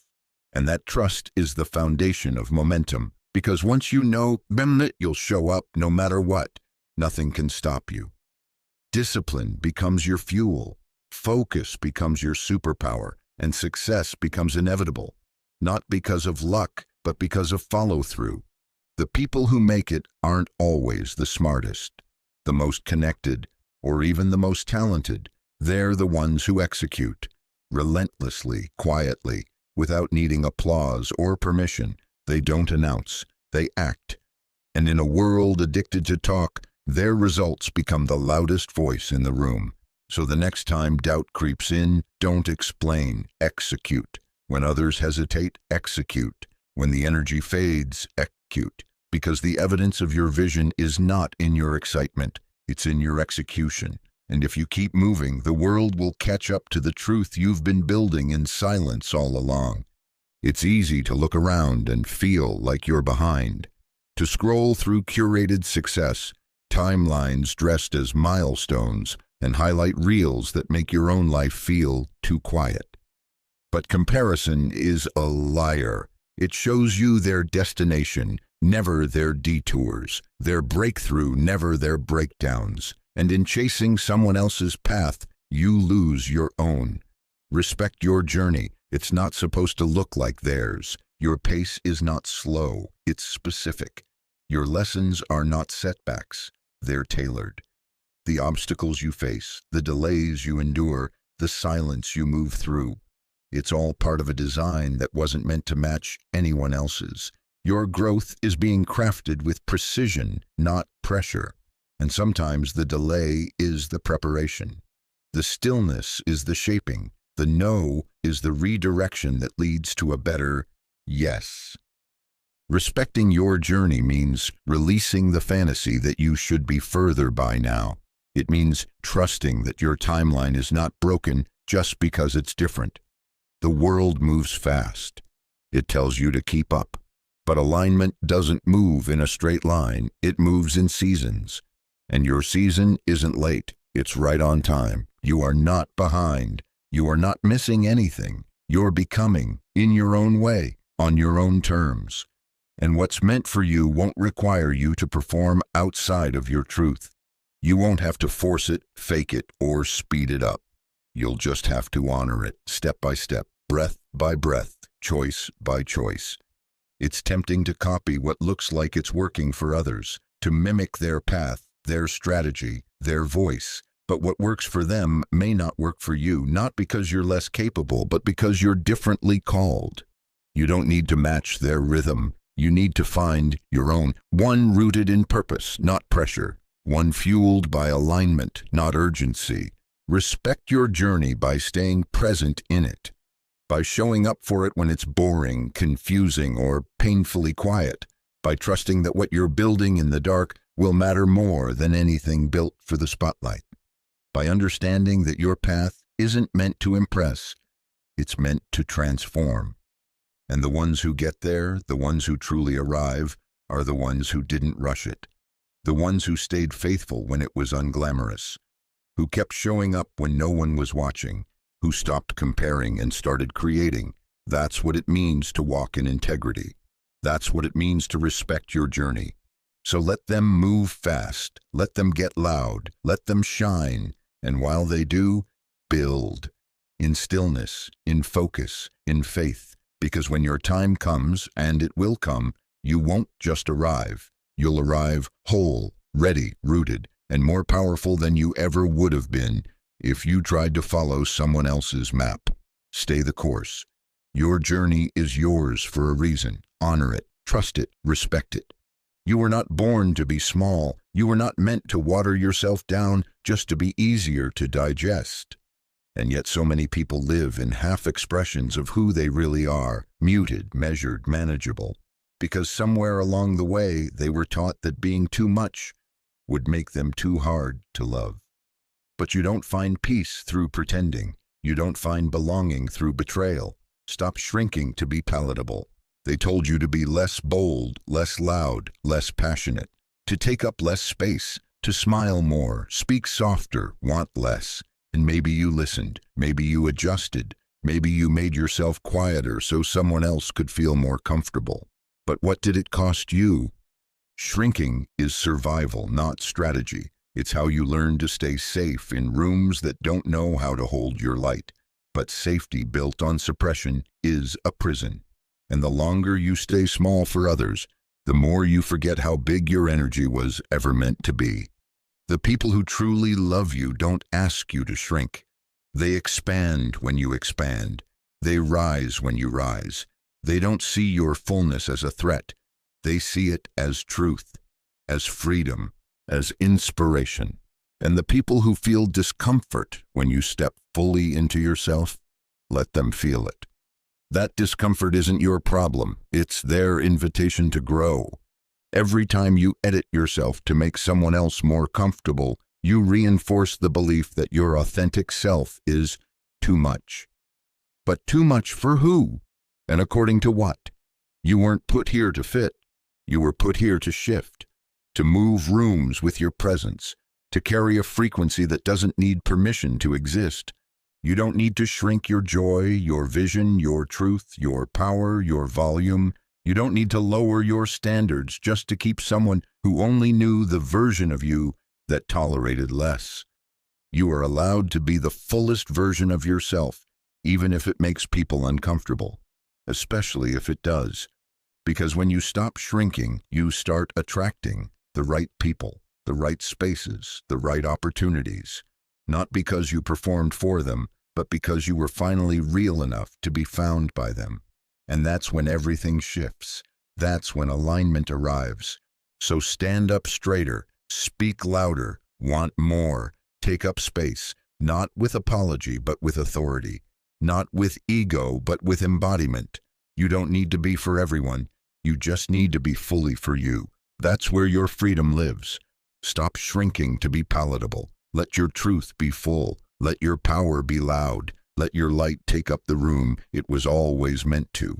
And trust that the people who are meant to see you will. Not the small version, the real one, the whole one. The you that never needed to shrink in the first place. Focus isn't found in the noise. It's not built in the presence of distractions, endless opinions, or the constant pull to be everything for everyone. Focus is forged in isolation, in the quiet spaces where you finally hear your own voice louder than the world's, in the moments where you're not seeking approval, applause, or affirmation, just clarity. Isolation isn't punishment, it's preparation. It's where you step away not to disappear, but to refine, to strip away the chaos and come back to what matters. The truth is, most people don't lack talent, they lack focus. And the reason they lack focus is because they never give themselves permission to be alone long enough to find it. When you isolate with intention, everything becomes sharper. You start noticing the habits that were draining you, the conversations that added no value, the patterns you were stuck in just to stay connected to people you've already outgrown. Solitude reveals what distraction keeps hidden, your purpose. And yes, it's uncomfortable. There's a loneliness that comes with walking away from the familiar, but it's the kind of loneliness that builds power. You learn to move without validation, to commit without being seen, to stay disciplined without being praised. That's where the real ones are built, not in crowds but in corners. You can't hear your future clearly when you're always surrounded by noise. The world will constantly pull at you, notifications, opinions, expectations. But your next level doesn't need more input, it needs more inner alignment. That kind of clarity doesn't shout, it whispers. And the only way to hear it is to get quiet enough to listen. Isolation teaches you discipline. You start doing things because you decided, not because you were motivated.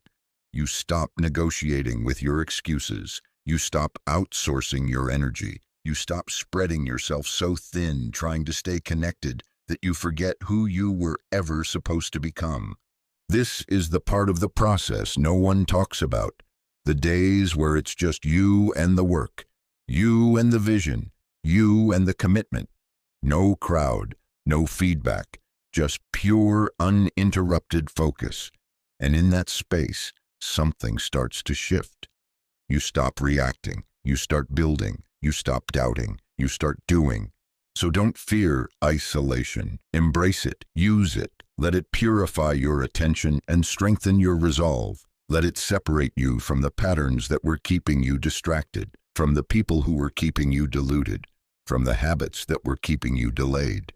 Focus is forged in isolation. It's where your edge is sharpened, your power reclaimed, your path made clear. And when you return, because you will return, you won't come back the same. You'll come back unshakable, laser sharp, unbothered by what used to sway you, because you didn't just find focus, you became it. In silence, in solitude, on purpose. Rejection feels personal. It stings. It echoes in your mind louder than the yes you were hoping for. It tells you that you weren't chosen, weren't ready, weren't enough. But rejection is never the end. It's a redirection, a mirror, a message, a moment. And when you stop resisting it, you realize it holds something far more powerful than validation, an invitation to reinvent yourself. Every no carries data. It shows you what wasn't aligned, what needs refining, what you were settling for without even realizing it. Rejection isn't a closed door, it's a nudge toward a better one. It's the universe saying, not this version of you, not this level, not yet. And while it may feel like a detour, it's often the fastest path to who you're meant to become. But most people internalize it. They let the rejection define them. Instead of refine them, they shrink, they stop, they silence their voice. But the ones who rise, they take rejection and build with it. They let it sharpen their vision. They let it force an upgrade. They don't chase the thing that rejected them. They become the version of themselves that would never need to. Reinvention doesn't happen in comfort. It begins in the sting, the heartbreak, the silence after the door shuts. That's where you choose. Will you let this rejection confirm your fear, or will you let it fuel your rise? You weren't rejected to be broken. You were rejected to be rebuilt. The dream hasn't died. The timeline just shifted, and maybe you weren't supposed to get that opportunity because it would have kept you playing small.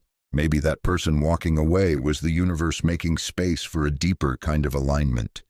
Maybe the version of you who would have accepted that offer doesn't exist anymore, and the new you, they're not available for anything less than full alignment.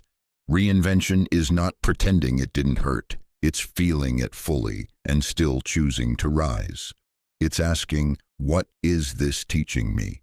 What part of me does this moment demand that I meet? And then rising to meet it. You don't need revenge. You don't need to prove anyone wrong. You just need to prove to yourself that rejection didn't break you. It built you, that it stripped away the excess, that it woke up a part of you that had been quiet for too long, that it was never the end. It was a beginning you didn't see coming. So let the rejection do its job. Let it cleanse. Let it clarify. Then let it catapult you into a version of yourself so elevated, so clear, so powerful, that you'll one day look back and thank the door that didn't open. Because if it had, you might have missed who you were always meant to become. Reinvent, reclaim, rise. That's how you turn rejection into something greater than you imagined. That's how you win. Talent alone isn't enough. It doesn't matter how gifted you are, how brilliant your ideas are, or how much potential lives inside you. If you let fear run the show, none of it sees the light. The world is full of quiet geniuses who never took the stage. Not because they weren't capable, but because they were timid. They waited. They hesitated.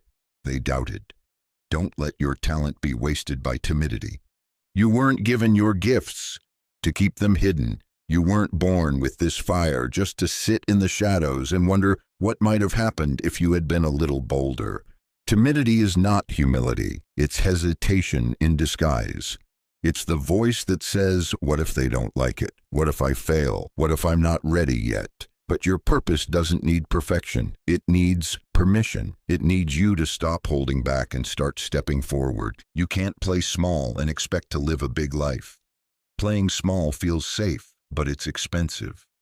Every time you hold your tongue when you should speak up, every time you stay seated when you should stand tall, every time you choose silence over visibility, you're robbing the world of what only you can give. That's not modesty, that's missed impact. The truth is, the most talented people aren't always the most successful. It's the ones who dared to show up loudly that get remembered, the ones who risked rejection, who moved while still afraid, who spoke up even when their voice shook. Because courage amplifies talent, boldness activates potential. And if you won't advocate for your own gift, who will? Stop waiting to feel ready. You won't. Stop waiting for the fear to disappear. It won't.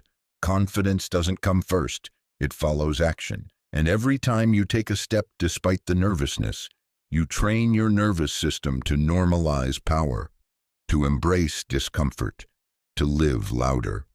You weren't called to be hidden. You were called to create, to lead, to impact. That can't happen if you keep letting timidity have the final say. It's time to show up as if your talent matters, because it does. It's time to take up space, not with ego, but with truth. Your voice matters. Your ideas matter.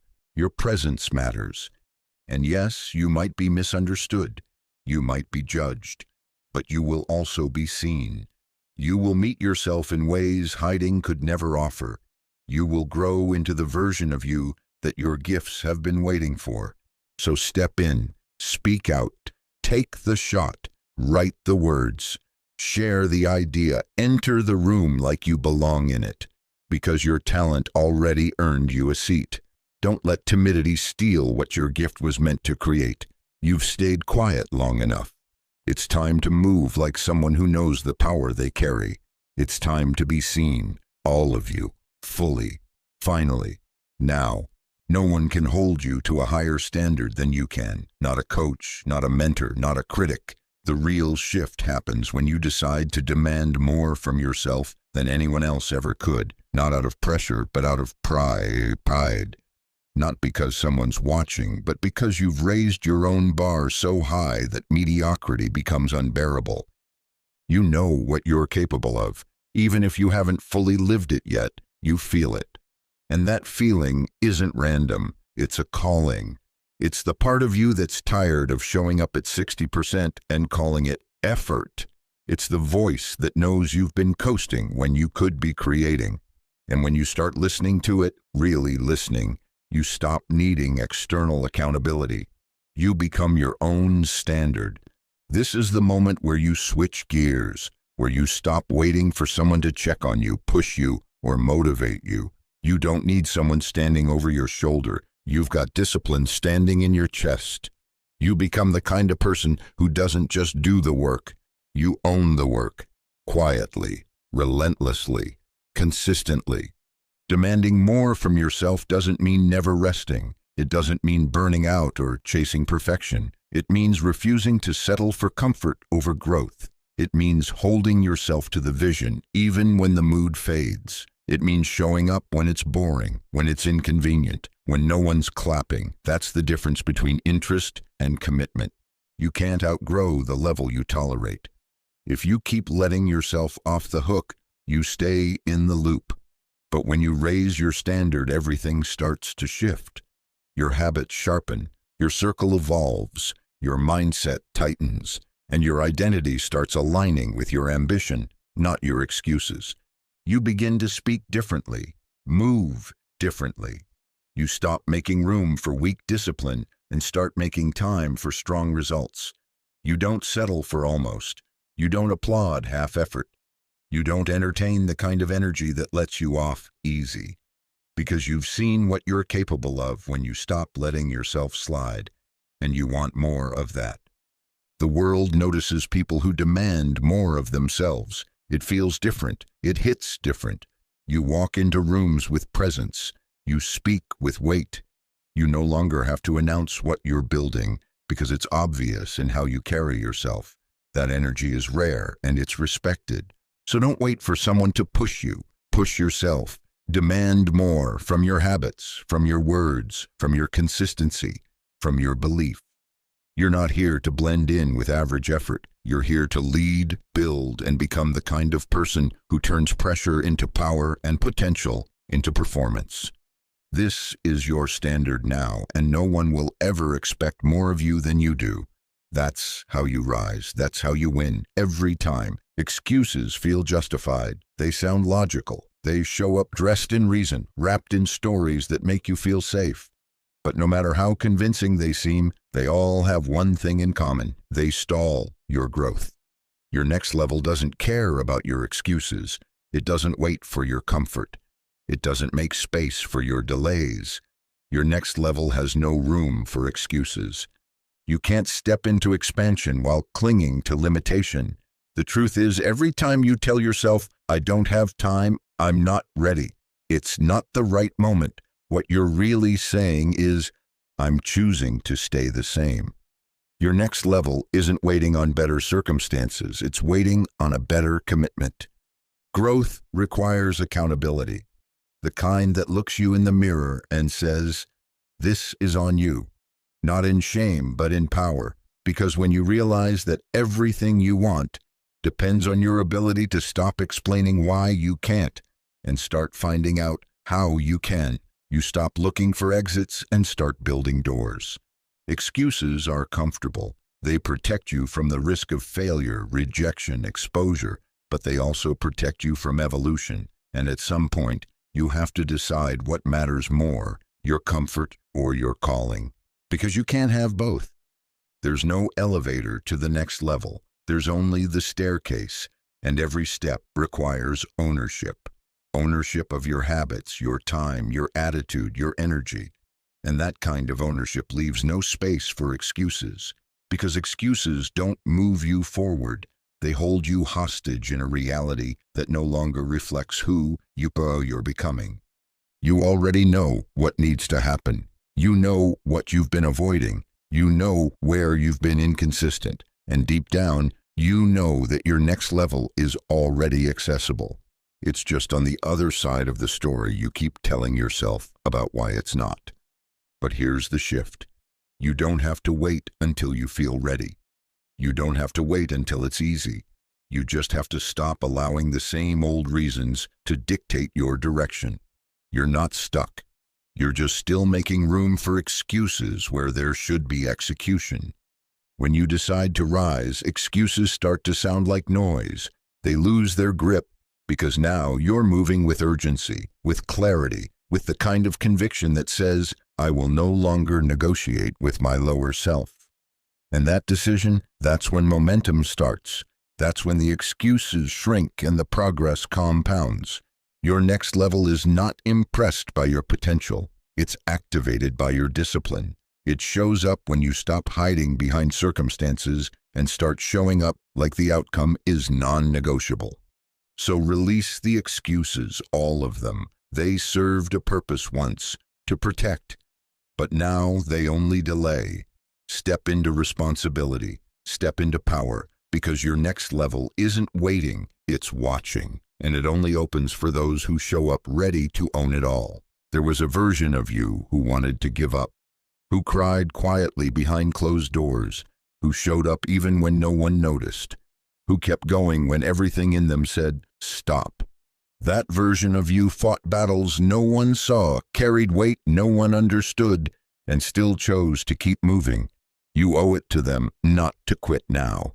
We talk so much about the future, the dream, the next level, the goal. But what about the past? What about the moments that shaped you, the sacrifices you made when no one clapped, the decisions you stuck with when the results didn't show, the nights you stayed up working, praying, or simply holding on? That version of you didn't push through all of that just for you to back out now. There's power in remembering, in looking back, not to stay stuck, but to gather strength. That earlier version of you didn't have the clarity you have now. They didn't have the tools, the knowledge, or the confidence you've since developed. But they had heart. They had grit. They made choices with what little they had, and those choices got you here. You are the harvest of their faith. So don't dismiss them. Don't disrespect the struggle by settling for comfort now. That version of you deserves to see this through, to witness the breakthrough they once only hoped for. You don't just owe it to your future, you owe it to your past. Quitting now would make their sacrifice meaningless. But finishing, rising, pushing one more time when it's hard, that's how you honor them. That's how you repay their faith. Not in words, but in follow-through. Every time you feel like stopping, remember how far you've already come, not just in miles, but in becoming. Remember what you survived, what you built, what you refused to let break you. All of that deserves a return. All of that demands a result, not for ego, for closure. Because finishing isn't just about winning, it's about keeping a promise you made when you were tired but still dreaming, when you were scared but still showing up, when you had nothing left but still whispered just one more step. You're not just fighting for who you want to become, you're fighting for who you've already been. For the version of you who laid the foundation, who kept believing even when it looked like nothing was working.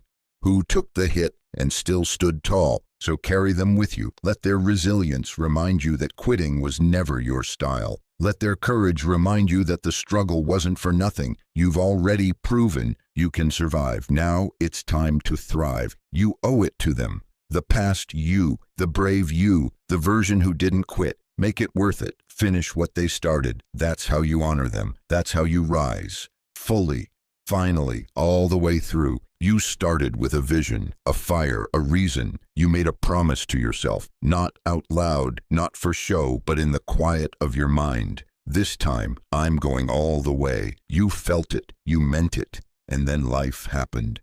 Distractions, detours, doubt. The fire flickered, the pace slowed. But here's the truth.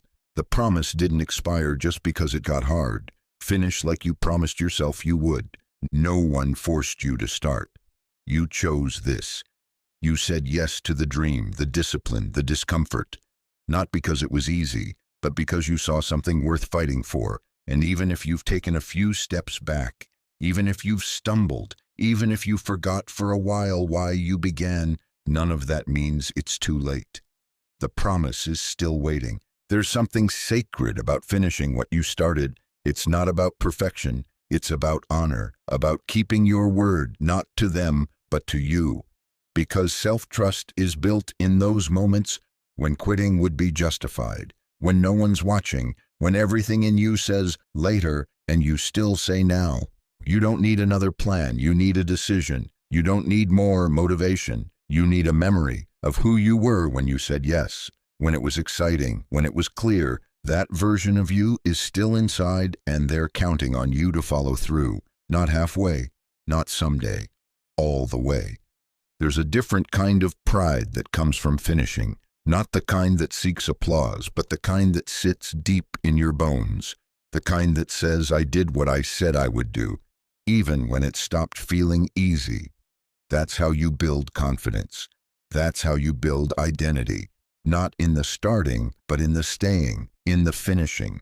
This isn't about pressure, it's about power, your own, the kind you unlock when you show yourself that your word means something, when you stop breaking promises to yourself for the sake of comfort, when you refuse to be the person who almost did it.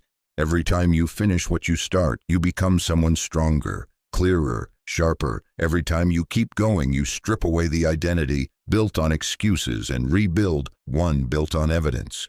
You show yourself that you're not here to participate in your dream. You're here to complete it. So pick it back up, the routine, the vision, the standard, even if you fumbled it, even if you forgot it, even if you feel behind. Finish it. With fire, with focus, with the kind of energy that reminds the world and yourself that you are who you said you are. Finish not for the crowd, not for the credit, for the commitment, for the promise, for the version of you that started this whole thing with a whisper that said, this time, it's different. Prove them right. Finish like you promised yourself you would. Hype is loud. It's fast. It comes in waves. Here today, gone tomorrow. It's the flash of motivation, the applause of others, the feeling that comes when everyone's watching. But hype fades, and when it does, you're left with what truly matters. Honor. You don't need more hype. You need to move from something deeper, something unshakable. You need honor. Honor doesn't ask for attention. It's not driven by performance. It's driven by principle. It's the decision to show up when no one's clapping, to follow through when the spark is gone, to lead yourself with integrity even when no one else sees what you're doing. That's not hype. That's discipline. That's character. Hype might get you started, but it won't sustain you. Hype is emotional. It's external. It thrives on energy from the outside. But what happens when the crowd leaves, when the mood shifts, when it's just you, the goal, and the grind? That's where honor takes over. That's where the real work begins. Honor is what you do in the dark. It's what you choose when no one's keeping score. It's how you treat your commitments, not just to others, but to yourself. Do you keep your word when no one would notice if you broke it? Do you hold the line even when it's inconvenient? Do you protect your standards even when compromise would be easier? You don't need the hype of a new week, a fresh plan, or another motivational quote. You need to remember who you said you were going to be, and then act like it, quietly, consistently, without the need for recognition. That's where power is built, not in noise, but in integrity. Hype is fun, but it can trick you into thinking momentum is enough. It's not. Momentum without grounding will have you moving fast in the wrong direction. But honor anchors you. It reminds you that this isn't about proving anything to anyone. It's about becoming someone you're proud of, someone who doesn't just talk about standards, but lives them. You weren't built for short bursts of passion. You were built for longevity, for legacy. And legacy doesn't come from hype. It comes from honor, from the way you show up when it's hard, from the way you stay steady when others fall off, from the way you choose discipline over drama, clarity over chaos, purpose over popularity. So stop waiting for the hype to return. Let it go. You don't need a louder playlist or another motivational rush. You need to get honest. You need to remember the promise. The one you made when you were tired of playing small. The one you whispered to yourself when you finally decided enough is enough. Move from that place. Live from that place. Build from that place. You don't need hype. You need honor. Because when the lights dim and the world goes quiet and it's just you and your choices, honor is what lasts. Let that be your edge. Let that be your reason. Let that be your rhythm every day until it's done. Everyone wants the lifestyle, the freedom, the income, the peace, the confidence, the recognition, but few want the path that builds it. They want the result without the routine, the shine without the structure. The truth is simple and unchanging. Build the discipline first, and the lifestyle will follow. Discipline is the foundation. It's not glamorous. It doesn't post well. It doesn't get praised when you're just starting. But it's the quiet force that turns vision into reality. It's what turns a goal from something you talk about into something you live. And if you skip the discipline, you don't just delay the lifestyle, you sabotage it. Because here's the truth. No one wants to say, without discipline, the lifestyle won't last. Even if you get the breakthrough, you won't sustain it. You'll fumble the opportunity. You'll mismanage the momentum. You'll slip back into old patterns and call it burnout when it was really just a lack of consistency underneath the surface. Discipline isn't restriction, it's direction. It's what creates clarity when the motivation fades. It's what keeps you aligned when life gets chaotic. It's not about being perfect, it's about being committed.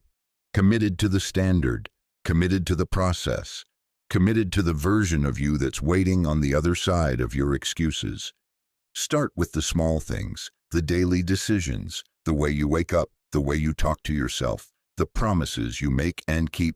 Because discipline doesn't begin with big moments. It begins in the mundane, the overlooked, the ordinary.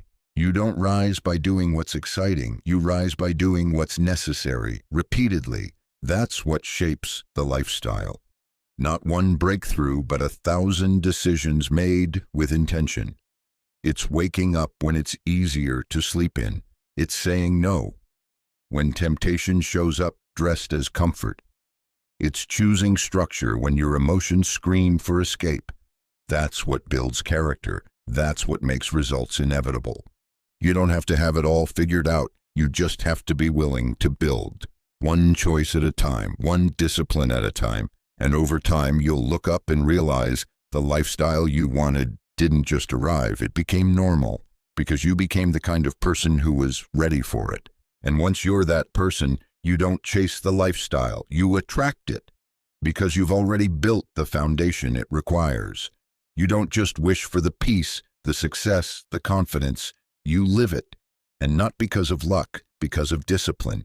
So stop waiting for the lifestyle to motivate you. Let your discipline lead, let it carry you, let it shape you, because the lifestyle doesn't come first. The mindset doesn't come first. Discipline comes first. Build it. Protect it, commit to it, and watch what follows. Everything you want is on the other side of consistency. Start there. Start now. Start with you. There's a different kind of power in the grind no one sees. The early mornings, the late nights, the sacrifices made in silence, the discipline that doesn't beg for applause. It's not about showing off, it's about showing up. Every day, consistently, relentlessly. Grind quiet, win loud. You don't need to broadcast your every move. You don't have to prove you're working. The results will speak for you. And when they do, they'll be so loud that the silence you built them in won't even matter, because real growth doesn't need validation to begin, it needs commitment to continue. The loudest people aren't always the ones making the most progress. Noise is often a distraction, a performance, a way to feel busy without being productive. But when you grind in silence, you conserve your energy. You pour it into the work, not the perception. You stop chasing applause and start chasing alignment. The quiet grind is where resilience is born. It's where identity is forged. When no one's clapping, when no one's checking in, when the process feels heavy and the results feel far away, that's where you decide who you are. That's where you build the muscle most people never develop. Follow through without feedback. Let them underestimate you. Let them forget about you. Let them talk about who's hot right now. You're not here for a moment. You're here for mastery. And mastery is built in obscurity, in the hours no one accounts for, in the repetitions that never make the highlight reel. Grind quiet, build the habits, study the craft, sharpen the mindset. Do it without needing a post to prove it, because when you finally step into your win, it won't need an introduction. It will arrive fully formed, undeniable. And everyone who wasn't watching will wonder how you did it so fast, when the truth is you didn't do it fast, you did it faithfully. Winning loud isn't about flaunting, it's about being undeniable. It's about walking into rooms and letting your presence speak louder than your pitch. It's about results that carry weight, not noise. And when you've built in silence, your wins don't just make noise, they command respect. There's peace in the quiet, there's power in the focus, and there's freedom in not needing anyone to validate your grind. You become dangerous when you stop posting your process and start protecting it. When your energy shifts from external validation to internal standard. So keep your head down, stay locked in, let your work compound, let your consistency create credibility, and when your time comes, and it will come, let your win be so loud it drowns out the doubt, the delay, and the disbelief. Grind quiet, win loud, that's how legends are built. Not by announcing the journey, but by finishing it. Let your silence build the storm. Let your success make the noise. That's the way you do it. That's the way you own it. It's easy to feel like you're waiting for the right time, waiting for clarity, waiting for a sign that things are finally working in your favor. But here's what most people miss. Everything you need is already in motion. The shift, the connection, the opportunity, it's all moving toward you the moment you start moving toward it. The problem is we don't always see it, because progress doesn't always look like progress. Sometimes it looks like stillness, like resistance, like quiet. But underneath that silence, alignment is happening. Pieces are shifting. Paths are being cleared, and just because it hasn't shown up yet doesn't mean it's not on the way. But the key is this: you have to keep moving. You have to keep showing up like it's already happening, like the energy you're pouring into your goals is compounding, even when you can't see the return yet. Because the minute you stop, the momentum slows. And it's not because the vision was wrong, it's because you stopped being the match for the life that was already unfolding for you. You don't have to control the timing. You just have to stay in alignment. Keep choosing the habits. Keep speaking the truth. Keep stepping into the version of you who no longer asks, when will it happen, but instead declares, it's already happening, because it is. The right people are being drawn to your energy. The right doors are being carved out behind the scenes. The right resources are lining up to meet the level you're rising into. But if you quit now, you interrupt the flow. You delay the process, not because the opportunity vanished, but because the version of you who was meant to meet it never showed up. You don't need more signs. You need more faith. The work is not wasted. The effort is not invisible. Your consistency is being recorded in places you haven't even reached yet. Life is listening, watching, moving, and it responds not to your fear, but to your frequency. So check your energy. Are you showing up like someone who trusts the process, or like someone who keeps checking the clock, doubting the path, questioning the pace? The universe doesn't respond to pressure, it responds to certainty. The kind of certainty that acts without needing confirmation. Everything you need is already in motion. The breakthrough, the alignment, the next level. It's not a question of if, it's a matter of when you become the version of you who's ready to receive it. So don't stop, don't shrink, don't stall. Keep building, keep becoming, keep believing like the pieces are already falling into place, because they are. Your only job is to stay in motion long enough to collide with the life that's been moving toward you all along. That's how it works. That's how it's always worked. Trust it. And keep going. The challenges didn't come to break you. They came to reveal you. The setbacks, the pressure, the moments where everything felt like too much, those weren't signs that you were in the wrong place. They were confirmations that you were built for it. You weren't made for the sidelines or the shallow end. You were born for the storm. Some people break in chaos. Others rise. Not because they're stronger, but because they've remembered who they are. And if the storm around you feels heavy, if life feels louder than your strength right now, it's not because you're weak. It's because you've forgotten that the storm isn't new. You've been walking through fire for years. The only difference now is the level. Storms are where clarity is born. When comfort is stripped away and the excuses no longer work, what's left is raw power. Storms remove the unnecessary. They expose what you've outgrown. They test what's real. And when you stop running from them, when you stop asking why and start asking, who is this shaping me to become, you shift from victim to vessel. You've survived things you thought would destroy you. Emotional battles, spiritual droughts, silent seasons. The storm isn't punishment, it's preparation. It's the proving ground that strengthens the version of you required for what you've been praying for. Because the life you're building, it demands a deeper version of you, a more grounded, more refined, more unshakable self. And you don't meet that version in perfect conditions. You meet them in the chaos. You don't need to be rescued. You don't need it to get easier. You need to remember who you are, what you've walked through, the strength that didn't disappear just because things got harder. It's still there, maybe buried beneath exhaustion or doubt, but it's there waiting to be reawakened. Don't curse the storm, command it. Don't shrink when the pressure rises.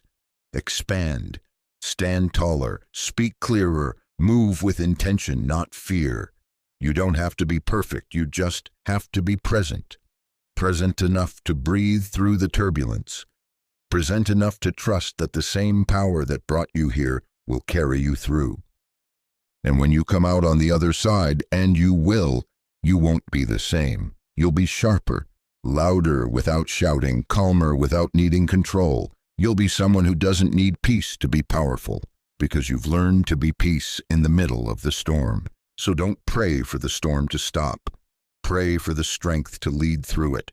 Don't wait for the clouds to clear. Move anyway. Speak anyway. Build anyway. Because this isn't where you fall apart. This is where you rise up. You weren't born for easy. You weren't made for average. You were born for the storm, and now it's time to walk through it like you know that. Because deep down, you always have. The wind doesn't always come quickly. It doesn't always come with noise, applause, or visible progress. But it does come to the one who refuses to settle, the one who holds the vision when it would be easier to compromise, the one who keeps showing up, keeps raising the bar, keeps walking forward, no matter how long it takes. The win is inevitable when you refuse to lower your standard just to feel comfortable. Settling isn't just about big choices. It shows up in small ways. How you speak to yourself, what you tolerate, the shortcuts you justify. It starts quietly, dressed up as practical, safe, or good enough. But every time you settle, you send a message to your future that says, I'm okay with less than I'm capable of. And that message compounds. You weren't designed to live in almosts. You weren't born to accept halfway love, halfway effort, halfway purpose. You were born to build, to create something full, something real, something lasting. And that doesn't happen when you settle. It happens when you draw a line in the sand and say, I will not water myself down just to survive. You have to hold the line, not for others, for yourself. For the version of you that's trying to emerge, for the dream that keeps waking you up at night, for the peace that lives on the other side of alignment. Because the win doesn't belong to the most talented, it belongs to the most disciplined, the most resilient, the ones who look discomfort in the face and keep going. There will be moments when settling feels like relief, when you're tired, when you're doubting, when no one else gets it. But what feels like relief is often just a slower form of regret. And the sting of pushing through now is nothing compared to the sting of knowing you gave up what could have been yours. The win becomes inevitable when your standard becomes non-negotiable, when you don't entertain options that compromise your integrity, when you don't allow fear to reroute your path, when you decide fully and finally that close enough isn't close enough for you. This doesn't mean perfection, it means precision. It means showing up like your win is already on its way, and your only job is to meet it with equal energy. It means refusing to settle not out of arrogance, but out of honor, for the work you've done, the strength you've built, and the life you know you're here to live. You don't have to force the win. You just have to become someone who's unavailable for anything else. Let that be your edge. Let that be your reminder.